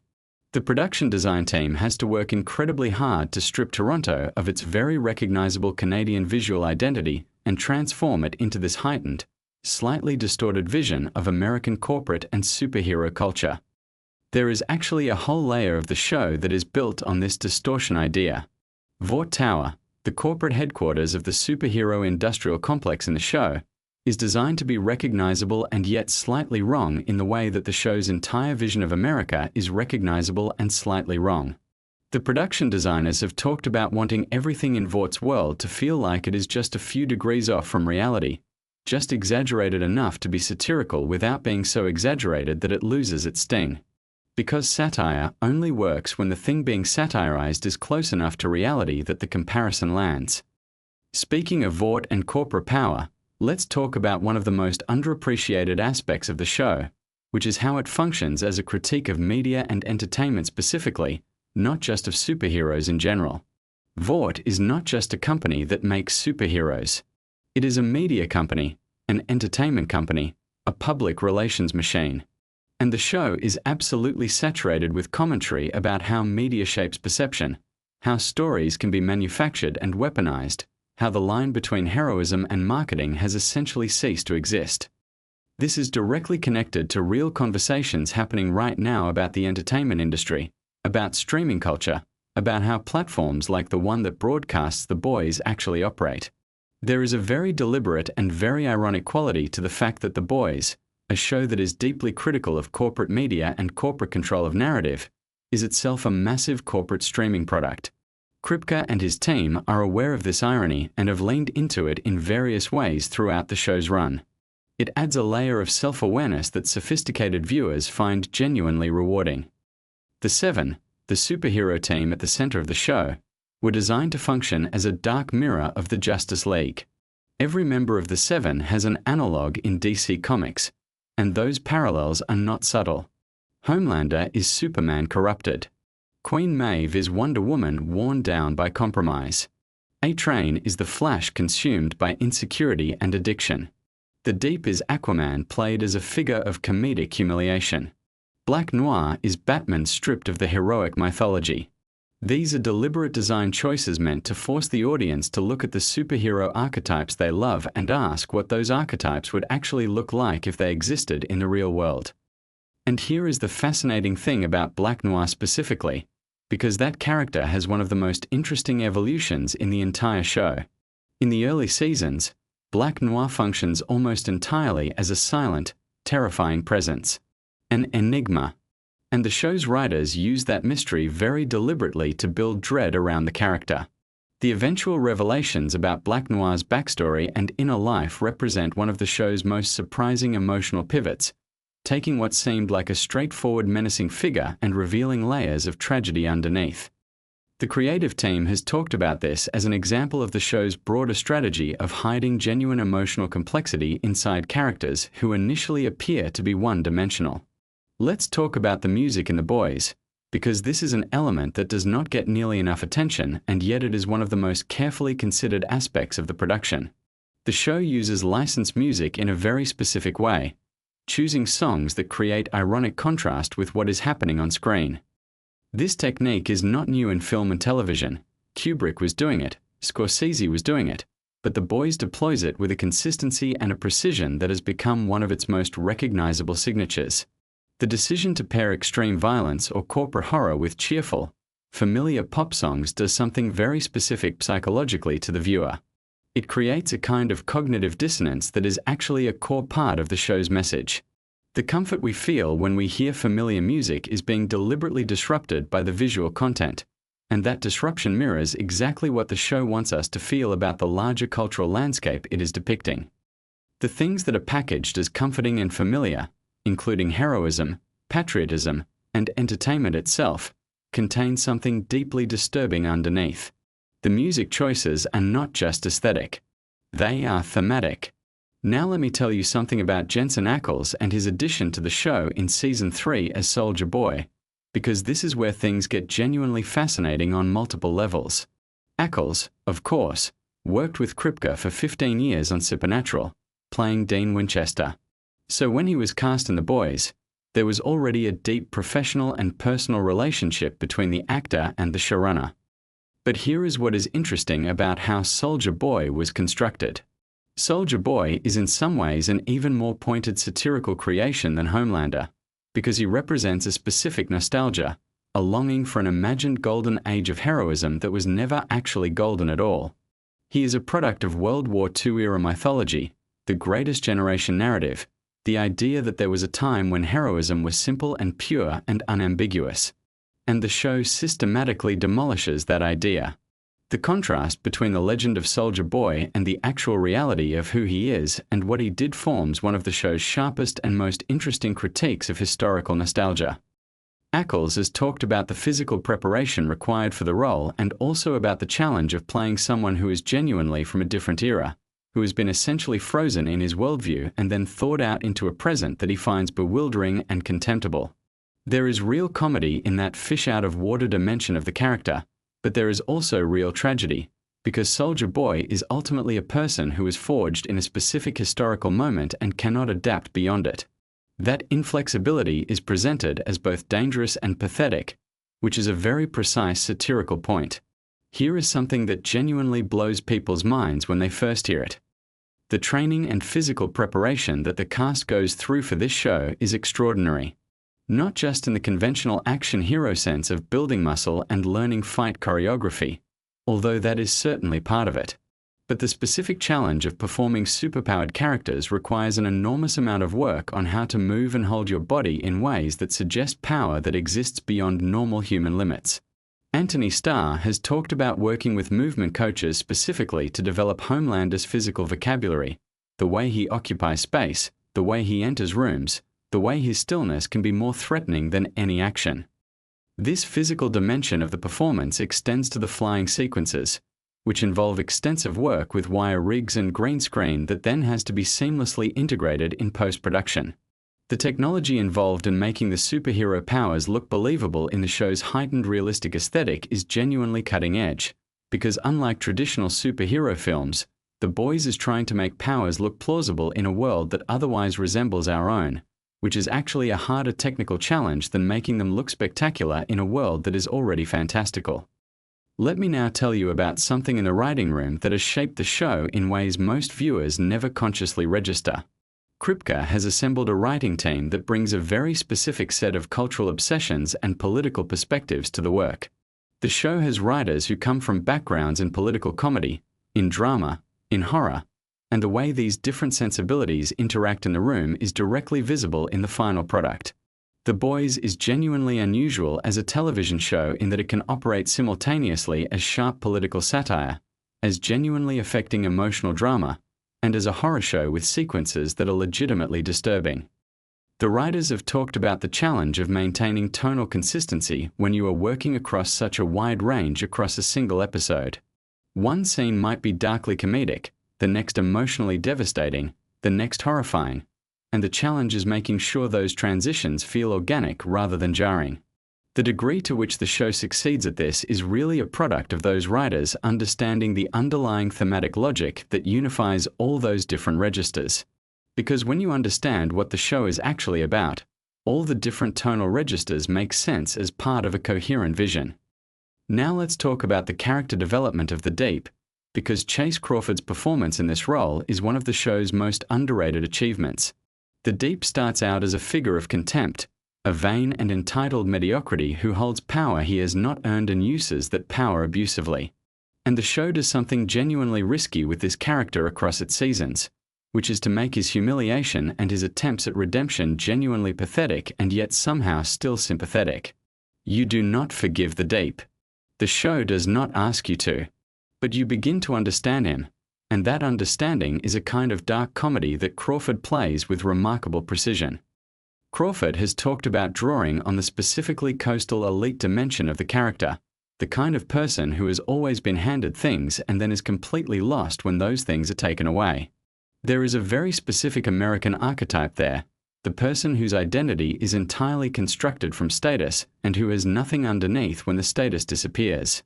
The Deep's arc is in some ways the show's most direct comedy, but it is comedy with a point, about entitlement and accountability and the desperate lengths people will go to in order to avoid genuine self-reckoning.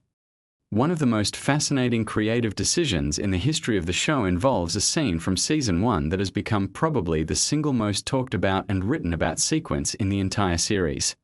I am talking about the whale scene. And what is interesting about the creation of that scene is not just the shock value of it, but the specific creative logic behind it.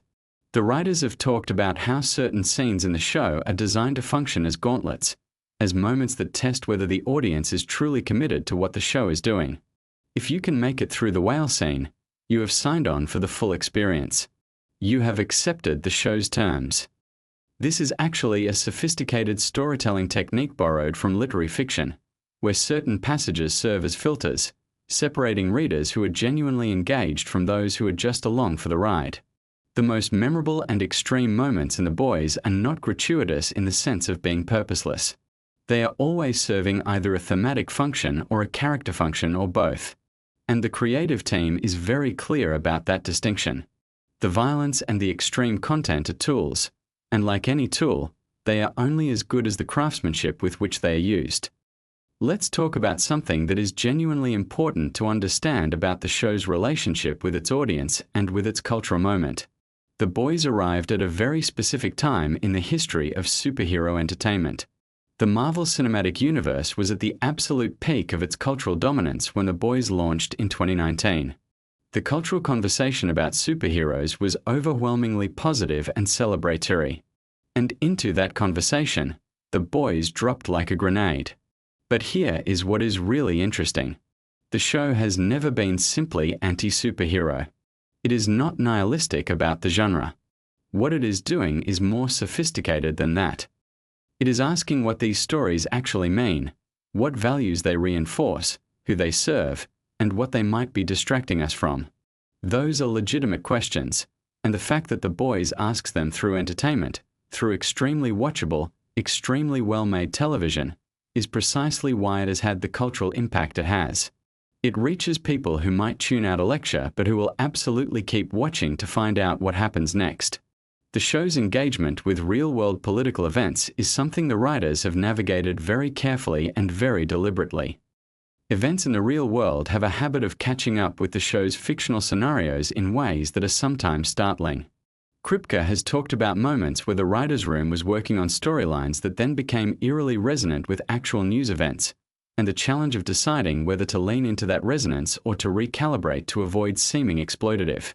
That navigation requires real sensitivity and real craft, and the degree to which the show has managed it successfully is part of why it has maintained its critical reputation across multiple seasons. Now here is something about the production that I find genuinely remarkable. The stunt work on The Boys is, by any measure, some of the most complex and ambitious stunt work happening anywhere in television. The specific challenge is that you are staging fights between people who are supposed to have superhuman power and people who absolutely do not, and making that power differential feel visceral and real rather than just technical. The stunt coordinators have talked about developing entirely new approaches to fight choreography specifically for the show, ways of staging and shooting combat that communicate the overwhelming physical dominance of soup characters while still keeping the normal human characters dramatically viable. This extends to the work done by Nathan Mitchell, who plays Black Noir, because that character requires an entirely physical performance with no dialogue and no visible facial expression. Everything Mitchell communicates has to come through body language, through movement, through presence. And creating a character who reads clearly and emotionally to audiences entirely through physical performance, especially one who is often in conflict with characters of very different scale and power, requires extraordinary skill both from the performer and from the choreographers and directors working with him. Let me tell you something about the show that I think is the most underappreciated thing about it overall, and that is the quality of its emotional core. For all the conversation about the violence and the satire and the political commentary, The Boys is ultimately a show about people trying to maintain their humanity under conditions that are designed to destroy it. Every major character in the show is engaged in that struggle, whether they know it or not. Billy Butcher is trying to hold on to the love that drives him even as his methods become increasingly monstrous. Starlight is trying to hold on to her values inside a machine designed to commodify them. Even Homelander, in his deeply broken way, is reaching for something like genuine connection and finding only the hollow performance of it. That emotional architecture is what elevates the show above pure provocation. And it is what keeps audiences coming back season after season, even when the content is genuinely difficult. People are not watching for the spectacle alone. They are watching because they care what happens to these characters, and because the show, beneath all its shock and satire, is genuinely asking meaningful questions about what it means to be human in a world that constantly pressures you to be something else. There is one more thing I want to tell you about before we wrap this up, and it is something that speaks to the long-term ambition of what Kripke and his team have been building. From the very beginning, The Boys was conceived not as a show that would run indefinitely, squeezing content out of a franchise until it collapsed under its own weight, but as a story with a specific ending, a specific destination it was always moving toward. This is increasingly rare in the streaming era, where the commercial incentives push toward endless continuation and spin-off proliferation. The decision to treat the show as a finite story with real stakes and real consequences, where things actually end and characters actually face the results of their choices, is what gives the show its narrative integrity.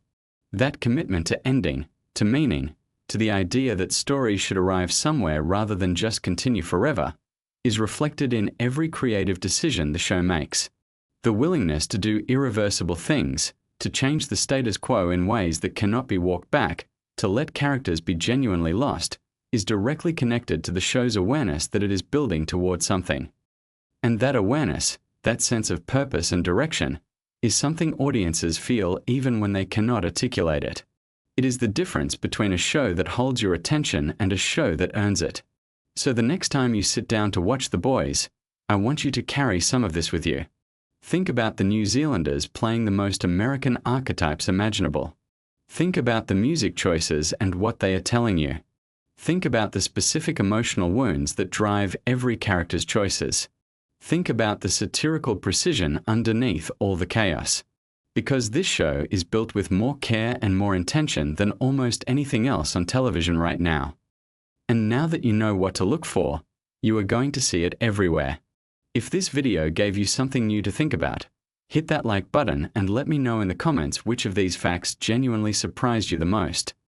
I am particularly curious whether anyone already knew about the New Zealand connection, because that one gets people every single time. Subscribe if you want more deep dives like this one, because we are just getting started. There is so much more to unpack about this show, and I will see you in the next video. Picture this. You're lying in bed, lights off, maybe a little too tired to watch anything but not quite tired enough to actually fall asleep. Your brain is still buzzing. You need something interesting. Something that pulls you in without demanding too much from you. Something that rewards you for just listening. Well, tonight you are in exactly the right place. Because we are diving deep into one of the most brilliantly written, shockingly creative, and genuinely underrated seasons of television ever made. Season 2 of The Boys. And whether you watched it when it first dropped or you've seen it a dozen times, I promise you there are things about this season that will genuinely surprise you. Details you probably missed. Behind-the-scenes stories that make the whole thing even more impressive. And facts that reveal just how much thought went into every single frame. So get comfortable. Settle in. And let's talk about The Boys Season 2 in a way you've never heard before. Let's start with the thing that makes Season 2 so remarkable compared to its predecessor. When Season 1 dropped, nobody really knew what to expect. The Boys arrived as this loud, irreverent, politically charged antidote to superhero fatigue, and audiences were genuinely shocked by how far it was willing to go. But here's the thing about shock value. It only works once. The second time around, you can't just do the same tricks. You have to evolve. And the creative team behind The Boys understood that completely. Season 2 wasn't just more of the same. It was a deliberate deepening of everything the show was trying to say. The satire got sharper. The characters got more complex. And the storytelling became genuinely layered in ways that rewarded close attention. One of the most fascinating aspects of Season 2 is how it handled the introduction of Stormfront. And let me tell you, the casting of Aya Cash in that role was one of the most inspired decisions the show ever made.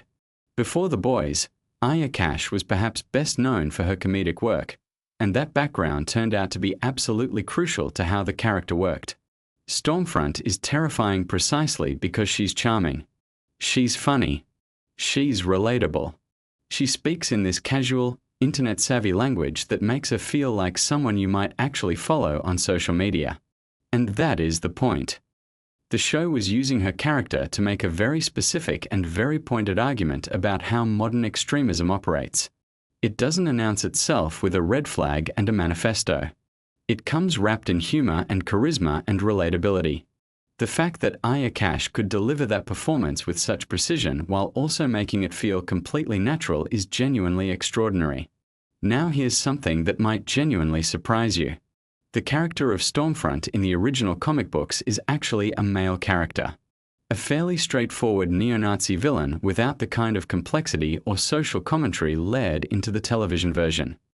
The decision to reimagine that character as a woman, and specifically to frame her as this social media savvy, image-conscious, deeply manipulative figure, was a creative choice made specifically for the show. And it transformed what could have been a one-note antagonist into something that actually says something real about the world we live in. The showrunners were looking at the rise of online radicalization and the way that certain ideological movements had learned to rebrand themselves using the aesthetics of progressivism and internet culture. Stormfront is the fictional embodiment of that very real phenomenon. Let's talk about Karl Urban for a moment, because Billy Butcher is one of the great performances currently on television, and Season 2 really pushed that character into new territory. What a lot of people don't know is that Karl Urban brings a lot of himself to that role. The physicality, the accent, the sheer intensity of how he inhabits Butcher. There's a rawness to it that doesn't feel entirely performed. Urban has talked about finding the character's anger very accessible because the things Butcher is angry about, the abuse of power, the corruption of institutions, the way ordinary people get ground up by systems designed to protect the powerful, those are things that genuinely resonate with him. Season 2 in particular gave Urban some of the most emotionally demanding material of his entire career, particularly in the scenes involving Butcher's wife Becca and his complicated relationship with her son Ryan. Watching Butcher navigate that relationship is watching a man who has built his entire identity around hatred suddenly confronted with the possibility that love might require something more from him. The character of Ryan, who is Homelander's biological son, is another element that Season 2 uses with remarkable intelligence. Because Ryan is not a villain. He is a child. A deeply confused, genuinely frightened child who has been raised in complete isolation by a mother who is trying to protect him from both Vought and from his own father. The show never lets you forget that. Even as Homelander becomes increasingly unhinged and the threat he represents becomes more acute, Ryan remains this figure of pure innocence caught in the middle. And the way Season 2 explores the idea that children can be either the best or worst thing that happens to someone like Homelander, that his son could either redeem him or destroy whatever was left of his humanity, is genuinely sophisticated storytelling. Speaking of Homelander, Anthony Starr's performance in Season 2 is something that genuinely deserves to be studied. There is a scene in the season where Homelander is alone, standing on a rooftop, and he begins laughing and crying simultaneously in this way that is profoundly disturbing. It communicates everything you need to know about where this character is psychologically without a single word of dialogue. Anthony Starr has spoken about the research he did for the role, looking at how narcissistic personality disorder manifests, how people who have never developed a secure sense of identity behave when that identity is threatened. Season 2 is really where that research pays off most visibly, because the threat to Homelander's identity in this season isn't external. It's internal. He is forced to confront the fact that he might not actually be the good guy he has always needed to believe he was. Now let's talk about something that comes up a lot when people discuss The Boys, and that is the show's relationship to real superhero franchises.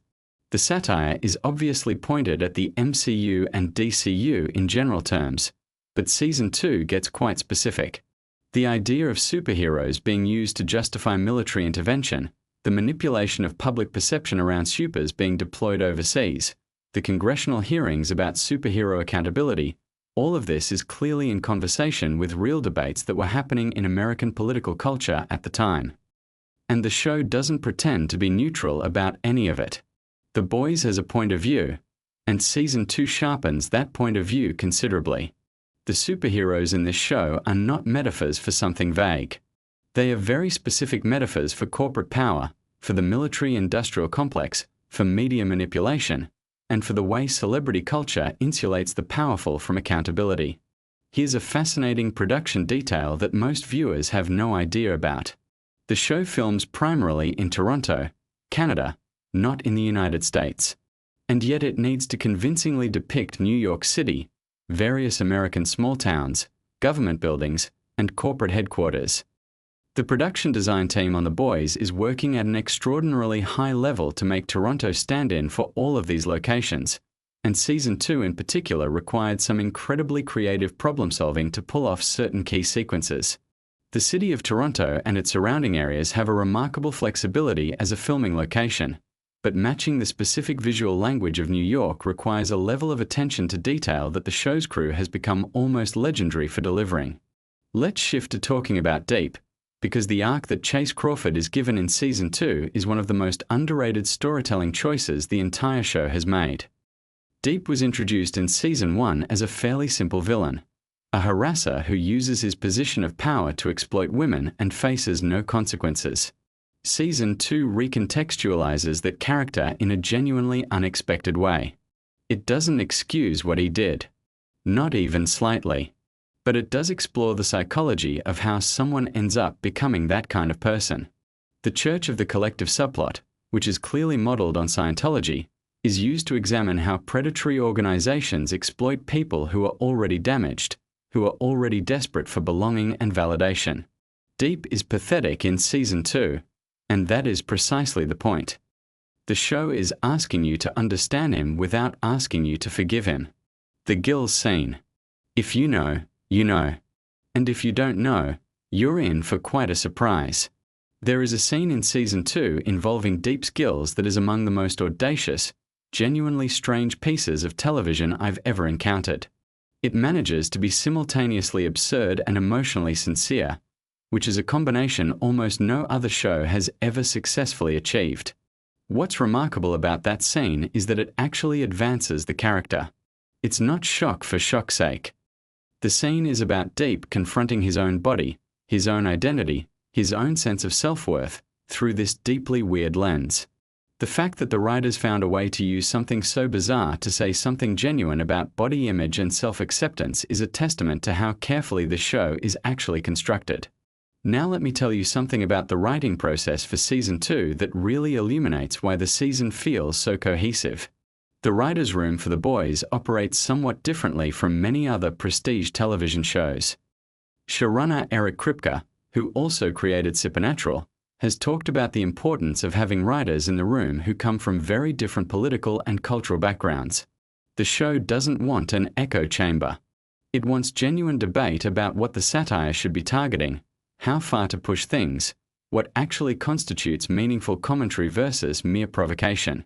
Season 2 in particular benefited from this approach because it was dealing with subject matter, the rise of white nationalist movements, online radicalization, media complicity and extremism, that required a nuanced and thoughtful approach to avoid either trivializing the issue or becoming preachy about it. Eric Kripke has been remarkably candid in interviews about the fact that the show often writes itself into positions that make him personally uncomfortable. Not because the content is gratuitous, but because the satire forces him to examine things he would rather not examine. The character of Homelander, for example, has become in some corners of the internet a figure of admiration rather than horror. Fans who identify with his worldview, who see his contempt for ordinary people and his rage at those who would constrain him as something aspirational. Kripke has said that this is simultaneously the most disturbing and the most validating response to the show, because it confirms that what they're depicting is real and present in the culture, not something they've invented. Let's talk about the finale of Season 2, because it contains one of the most memorable moments in the show's entire run. The scene where a character's head explodes. I'll try to keep this relatively spoiler light for anyone who might somehow be hearing this before watching. But that moment is not just a shock gag. It is the culmination of an entire season's worth of thematic work about the limits of corruption, about what happens when systems designed to manage dangerous people fail, and about the way violence has a way of turning back on those who use it as a tool. The visual effects team on that sequence spent an enormous amount of time getting the practicalities right, but more importantly, the writers spent enormous care setting up the emotional and narrative logic that makes the moment land as more than just gross spectacle. Here is something that I find genuinely fascinating about Season 2 from a structural perspective. It is a season about exposure. Almost every major character arc in the season involves some version of a secret being threatened. Vaught's secrets about Compound V, Homelander's secret about Becca and Ryan, Stormfront's secret history. The boys own secrets from each other. Even secondary characters like A-Train and Maeve are navigating questions about what happens when the lies they've been living start to unravel. The entire season operates around this central anxiety about revelation, about what it costs to keep things hidden and what it costs when they come to light. And this is not an accident. The theme is consistent from the first episode to the last, woven into every storyline simultaneously. Now here's a behind-the-scenes detail that really changed how I thought about the show. The costume design on the boys is doing things that are easy to miss on a first watch. The soup costumes are designed to look like what a corporate marketing team would create if they were trying to sell heroism as a brand, not to evoke actual functionality or power. The textures, the colors, the little branding details. All of it is designed to read as product first and as superhero costume second. But in Season 2, there's a subtle evolution in some of the costumes that tracks character development. Starlight's costume in particular goes through changes that mirror her psychological journey through the season, her increasing resistance to Vaught's control, her reclamation of her own identity. These changes were entirely intentional. Elizabeth Shue joins the cast in Season 2 as Madeline Stillwell's replacement, and the character of Ashley brings something that the show really needed at that point in its run. A corporate villain who is just trying to survive, who isn't ideologically committed to anything beyond her own advancement, and who therefore represents the most common and perhaps most dangerous kind of complicity. Ashley isn't a true believer. She's just someone who has decided that the cost of resistance is too high. And watching her navigate the impossible demands of managing superheroes who could vaporize her with a look is both terrifying and darkly funny in exactly the right measure. Let me tell you about the music in Season 2, because this is another element that doesn't get nearly enough credit. The show's music supervisor has an almost supernatural ability to find needle-drop moments that recontextualize both the songs and the scenes they're placed in. There is a particular sequence in Season 2 set to a classic piece of music where the juxtaposition between the wholesome familiarity of the song and the absolute carnage unfolding on screen creates this vertiginous feeling that is entirely unique to the boys. The show understands that music is not just mood enhancement. It's commentary. The song choices in the boys are always saying something about the scene they're soundtracking. Something that I want to highlight specifically for anyone who appreciates craft in storytelling is the way Season 2 handles the character of Mother's Milk.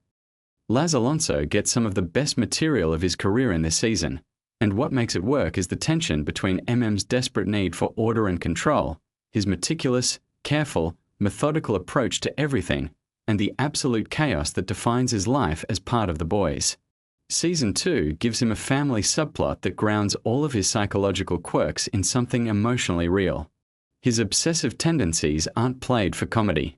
They're shown as survival mechanisms developed by someone who has been unable to prevent terrible things from happening to people he loves. That's rich, careful character work. Now I want to spend some time on a detail that really reflects the show's commitment to internal consistency. The world of the boys has its own internal logic around how powers work, how Compound V functions, and how the Vought Corporation has structured its entire operation around managing and monetizing these abilities. Season 2 expands this worldview significantly. The congressional hearings about soups, the revelation about Compound V being given to people in other countries, the corporate and political machinery around all of this. It's extraordinarily detailed world building that rewards attention. The show clearly has documents, timelines, and histories for this world that never make it onto screen but that inform every decision the writers make. Here's something that might make you appreciate the show on a different level. The Boys films its more extreme violence and its more provocative content with a deliberate aesthetic that is meant to be uncomfortable rather than exciting. This is an intentional choice. In most action movies and superhero films, violence is choreographed to be cool. The camera angles, the editing rhythms, the sound design all work together to make it feel thrilling. The Boys deliberately subverts this. When violence happens in The Boys, it usually looks wrong. The camera doesn't glorify it. The editing makes it feel sudden and unglamorous. The sound design emphasizes the wet, physical reality of what's happening. This is the show making an argument with its filmmaking language about how we've been trained to consume violence as entertainment. Let's talk about the ending of Season 2 and what it sets up. Without going into too much detail, the season ends with Homelander in a genuinely interesting place. He has not been defeated. In fact, in some ways he has consolidated power. But his psychology has shifted. He has been forced to confront his own vulnerabilities in ways that he has not fully processed. And the dynamic with Ryan represents both his greatest potential weakness and his most dangerous new motivation. Season 3 of The Boys picks up threads from everything Season 2 planted, but the seeds are all right there in the final episodes of the second season if you know what to look for. One thing that often gets overlooked in discussions of The Boys is the performance of Jack Quaid as Huey Campbell. Huey is the audience surrogate character, the everyman who serves as our entry point into this world of superpowered horror. But Jack Quaid finds unexpected depths in what could have been a purely functional role. In Season 2 particularly, Huey goes through a crisis of his own effectiveness. He starts to question whether he is actually useful to the boys or whether he's just tagging along. And the choices he makes as a result of that crisis, some of them very wrong choices, feel earned because of the groundwork Quaid has been laying since episode 1. There's a really interesting piece of trivia about the casting process for The Boys that relates to Season 2 specifically. When they were searching for the right person to play Stormfront, the casting team reportedly went through an extensive search looking for someone who could thread a very specific needle. The character needed to be immediately likable. She needed to have the kind of warmth and charisma that makes you want to trust her. But there also needed to be something just slightly off, just barely perceptible, that a careful viewer might catch on a rewatch. Aya Cash nailed this so completely that several people involved in production have said they occasionally had to remind themselves during filming that the character was the villain. Now here is a piece of context that I think is genuinely important for understanding Season 2 and why it landed the way it did. The season was released in 2020, during an extraordinarily turbulent period in American and global history. The conversations the show was having about extremism, about institutional corruption, about the relationship between media and truth, these were not abstract conversations. They were conversations that were happening in real time, right alongside the show. And the creative team has talked about the strange and sometimes uncomfortable experience of watching their satire feel less like exaggeration and more like documentary as the year unfolded. That context of release doesn't just make the show feel prescient. It helps explain why it resonated so deeply with so many viewers. Let me tell you about the practical effects work in Season 2, because this show uses more practical effects than most people realize. The production takes a hybrid approach, combining CGI with practical elements in ways that keep things grounded. The gore, for instance, is frequently practical. The decision to use real practical effects for many of the show's more extreme physical moments is part of what gives the violence its particular quality of wrongness, that feeling that what you're seeing couldn't quite have been manufactured.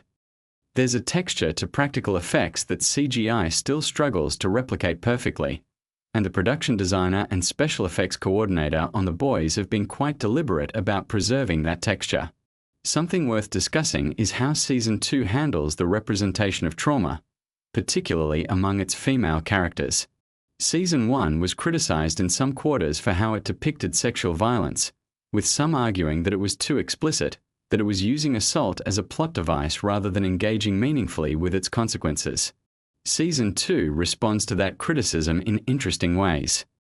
The show is more thoughtful about giving its female characters agency in how they process and respond to what has been done to them. Maeve's arc in particular, her refusal to be used as a tool anymore regardless of the personal cost, feels like the show working through and deepening its approach to these themes. The show also does something really interesting with A-Train in Season 2. A-Train is not a sympathetic character. He made a terrible choice in Season 1 and then made it worse with his subsequent choices. But Season 2 gives him a storyline that forces you to hold two things at once simultaneously. his villainy and his victimhood. Because A-Train is also someone who has been exploited, who has been built up and then discarded by Vought, who has had his identity and his community weaponized against him.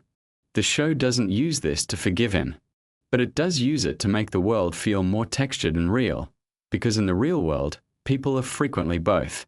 Here's a final behind-the-scenes detail that I love.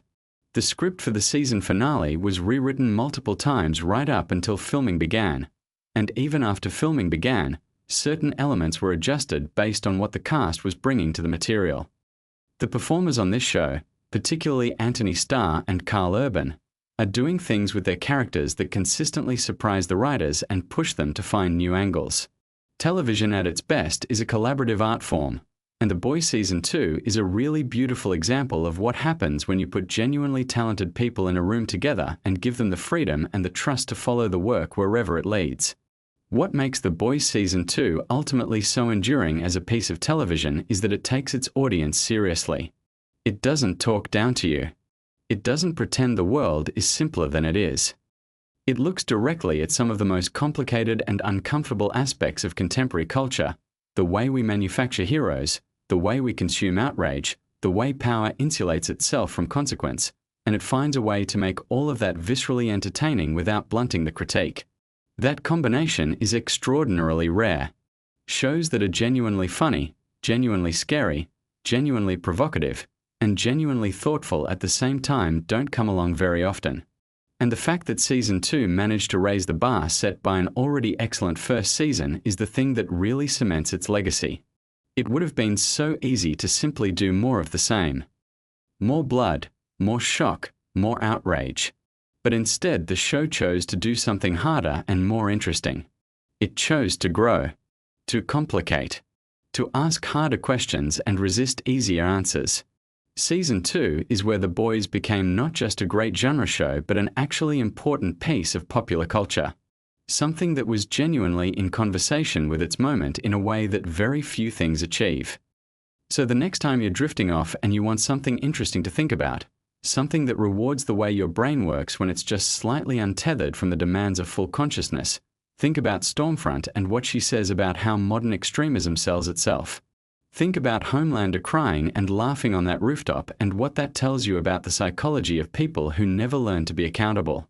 Think about Butcher standing in the ruins of everything he thought he knew, looking at a little boy he didn't ask for, and choosing to be better than he has any natural inclination to be. The Boys Season 2 is not just great television. It's a mirror. And the thing about mirrors is they show you things you can't see any other way. Sleep well. And maybe when you wake up, watch it again. Picture this. You're lying in bed, the room is dark, and your mind just won't stop racing. You need something to pull your focus away from the noise of the day, but you don't want anything too intense, nothing that's going to spike your adrenaline or keep you wide awake. What you need is a calm, steady voice walking you through fascinating little details about a world you love. And if that world happens to be The Boys, one of the most creative, wildly imaginative television universes ever built, then you are in exactly the right place tonight. So go ahead and get comfortable. Pull that blanket up. Close your eyes if you want. We're just going to talk about this incredible show, the hidden layers underneath it, the fascinating connections, the little facts that make the whole thing feel even richer. There's no pressure here. Just settle in and let the words wash over you. The Boys as a television series didn't start from nowhere. It came from a comic book written by Garth Ennis, which was itself a pretty wild and darkly satirical take on what the world might look like if superheroes actually existed and were managed by a massive corporation. But when Eric Kripke adapted it for television, he brought something completely unique to it. Now here's what makes that interesting in a sleepy sort of way. Eric Kripke isn't just the showrunner of The Boys. He's also the creator of another enormously beloved television series called Supernatural, which ran for 15 full seasons and developed one of the most devoted fan followings in television history.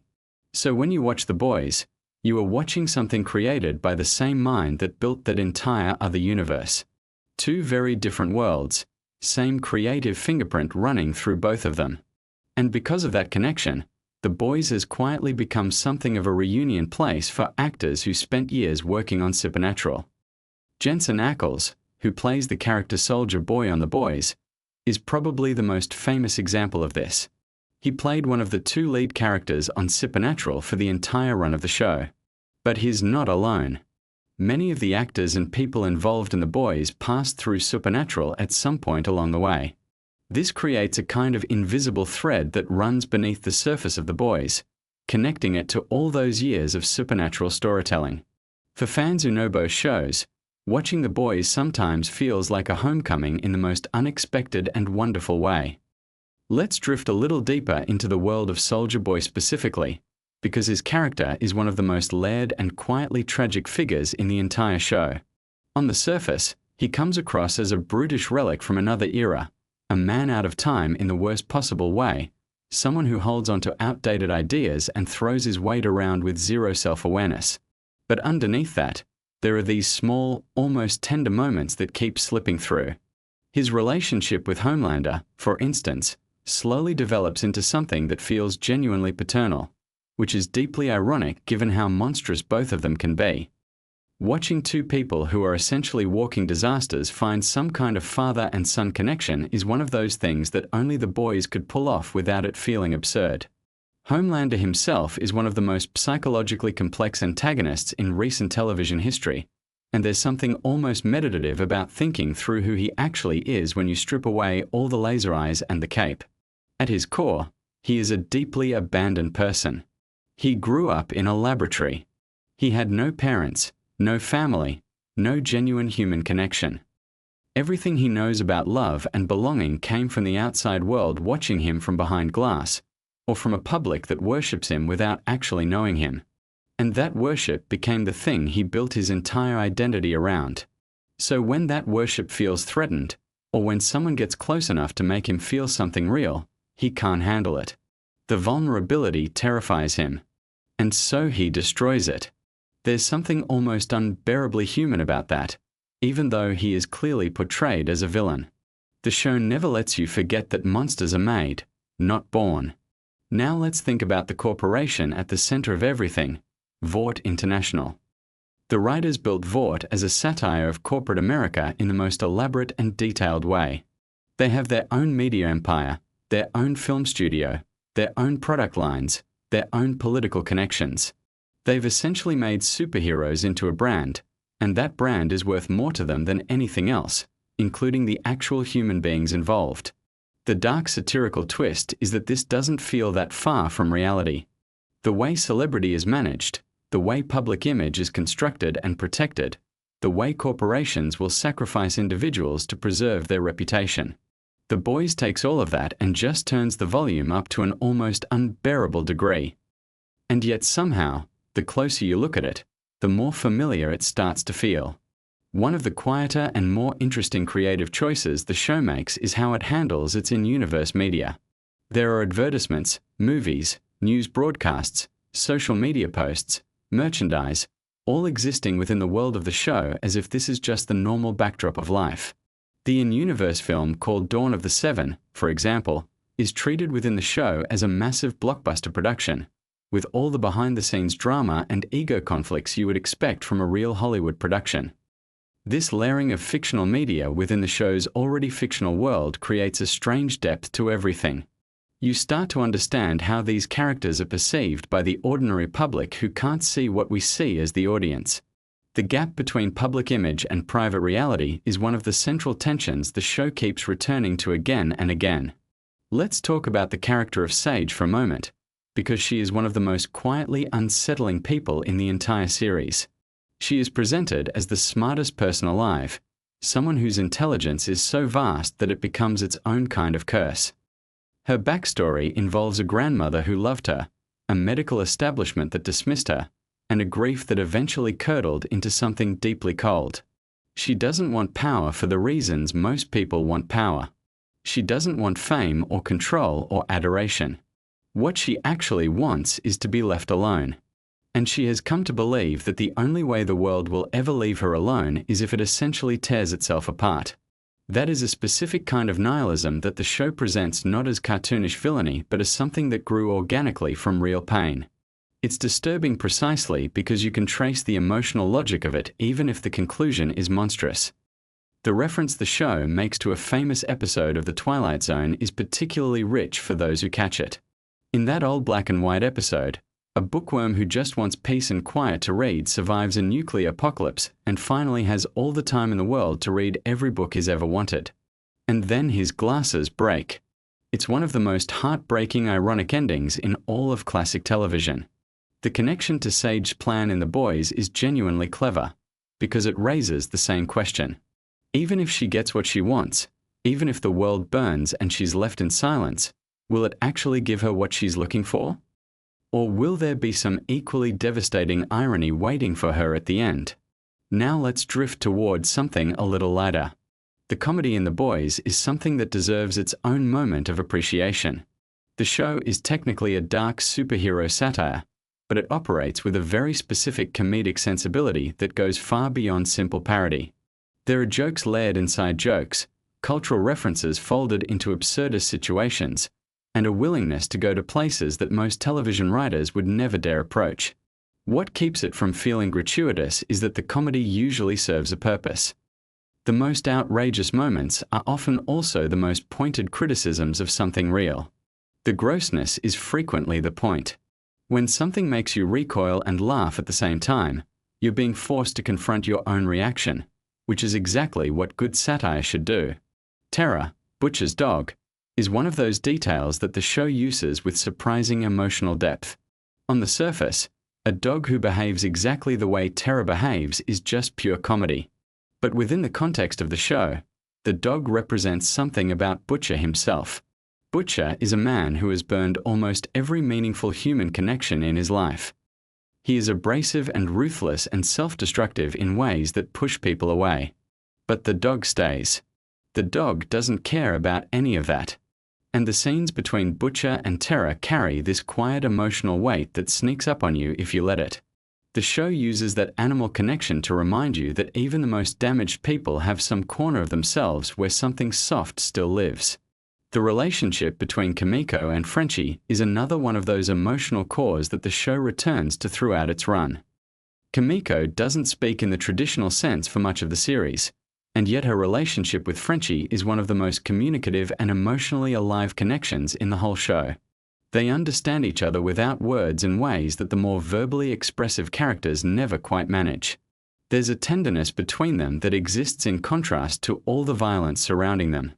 And the show is smart enough to complicate that tenderness too, to let it feel fragile and uncertain in the way real relationships do, rather than just presenting it as a safe harbor in a storm. Here's an interesting little detail about the world building that doesn't always get talked about. The show takes great care to establish its own internal history, its own mythology about how superheroes came to exist and how Vought built its empire around them. References to past decades, to earlier generations of heroes, to experiments and cover-ups and historical events that Vought quietly influenced. This isn't just window dressing. It creates a sense that the world of The Boys has been going on long before we arrive to watch it, and will continue in some form after the story ends. That historical depth is part of what makes the fictional corporation feel so believably menacing. They didn't build this overnight. This is the result of decades of careful, deliberate manipulation. The character of Starlight, Annie January, sits at a very specific intersection that the show finds particularly interesting. She came into the Seven as someone who genuinely believed in the possibility of being a hero, of using extraordinary abilities to do actual good. She wasn't naive exactly, but she was idealistic in a way that the world of the show immediately began attacking from every direction. Watching her hold onto pieces of that idealism while also becoming something harder and more practical is one of the ongoing emotional journeys of the series. She represents the question of whether it's possible to maintain your values inside a corrupt system, or whether the system always wins eventually. Mother's Milk is one of those characters where the show does something genuinely thoughtful with motivation. His reasons for being in the fight against Vought are deeply personal, connected to family history and loss in ways that make his commitment feel grounded in something real rather than abstract heroism. And the show pays attention to how that personal history shapes the way he sees the larger mission. He's not fighting for some general idea of justice. He's fighting for something specific and human, which is ultimately what makes him one of the most relatable people in a cast of characters who are frequently operating at the extreme edges of human behavior. Think for a moment about how the show handles power specifically, physical superhuman power, and what it does to people psychologically. Almost every superhero in The Boys who has significant power has been damaged by it in some way. Either they were given it too young, or under circumstances that were traumatic, or in a context where the power was immediately used to corrupt rather than protect. The show seems to argue pretty consistently that power in the hands of people who haven't developed the emotional and moral framework to use it responsibly is one of the most dangerous things imaginable, which maps directly onto critiques of real-world power structures, even without the supernatural element. There's something deeply satisfying about how the show builds and releases tension across episodes. It doesn't follow a predictable rhythm. You can be deep in a comedic sequence and then suddenly something genuinely affecting happens. Or you can be braced for something terrible and the show pivots into absurdist humor instead. This unpredictability is part of what keeps people watching, but it also creates a specific emotional experience where you're never quite settled, never quite sure what register the show is operating in at any given moment. Which, when you think about it, is also what living inside a world with unchecked powerful people might actually feel like. The satirical targets of The Boys are broad in scope but consistent in their angle of attack. Corporate greed, celebrity worship, religious manipulation, political opportunism, media complicity. These aren't separate themes that the show visits occasionally. They're woven together into a single interconnected critique of how power operates in modern society. And the show does this without ever becoming preachy, which is genuinely difficult. The secret is that the satire is always expressed through character and situation rather than through direct statement. Nobody steps up to deliver a lecture.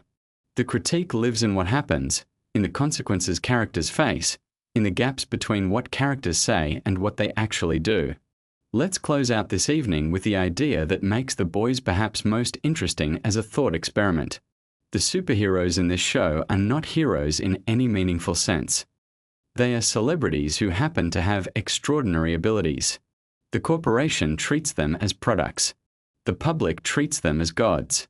And many of them have come to believe the mythology built around them. The question the show quietly asks underneath all the chaos and violence and dark comedy is a simple one. What would it actually take to hold power accountable?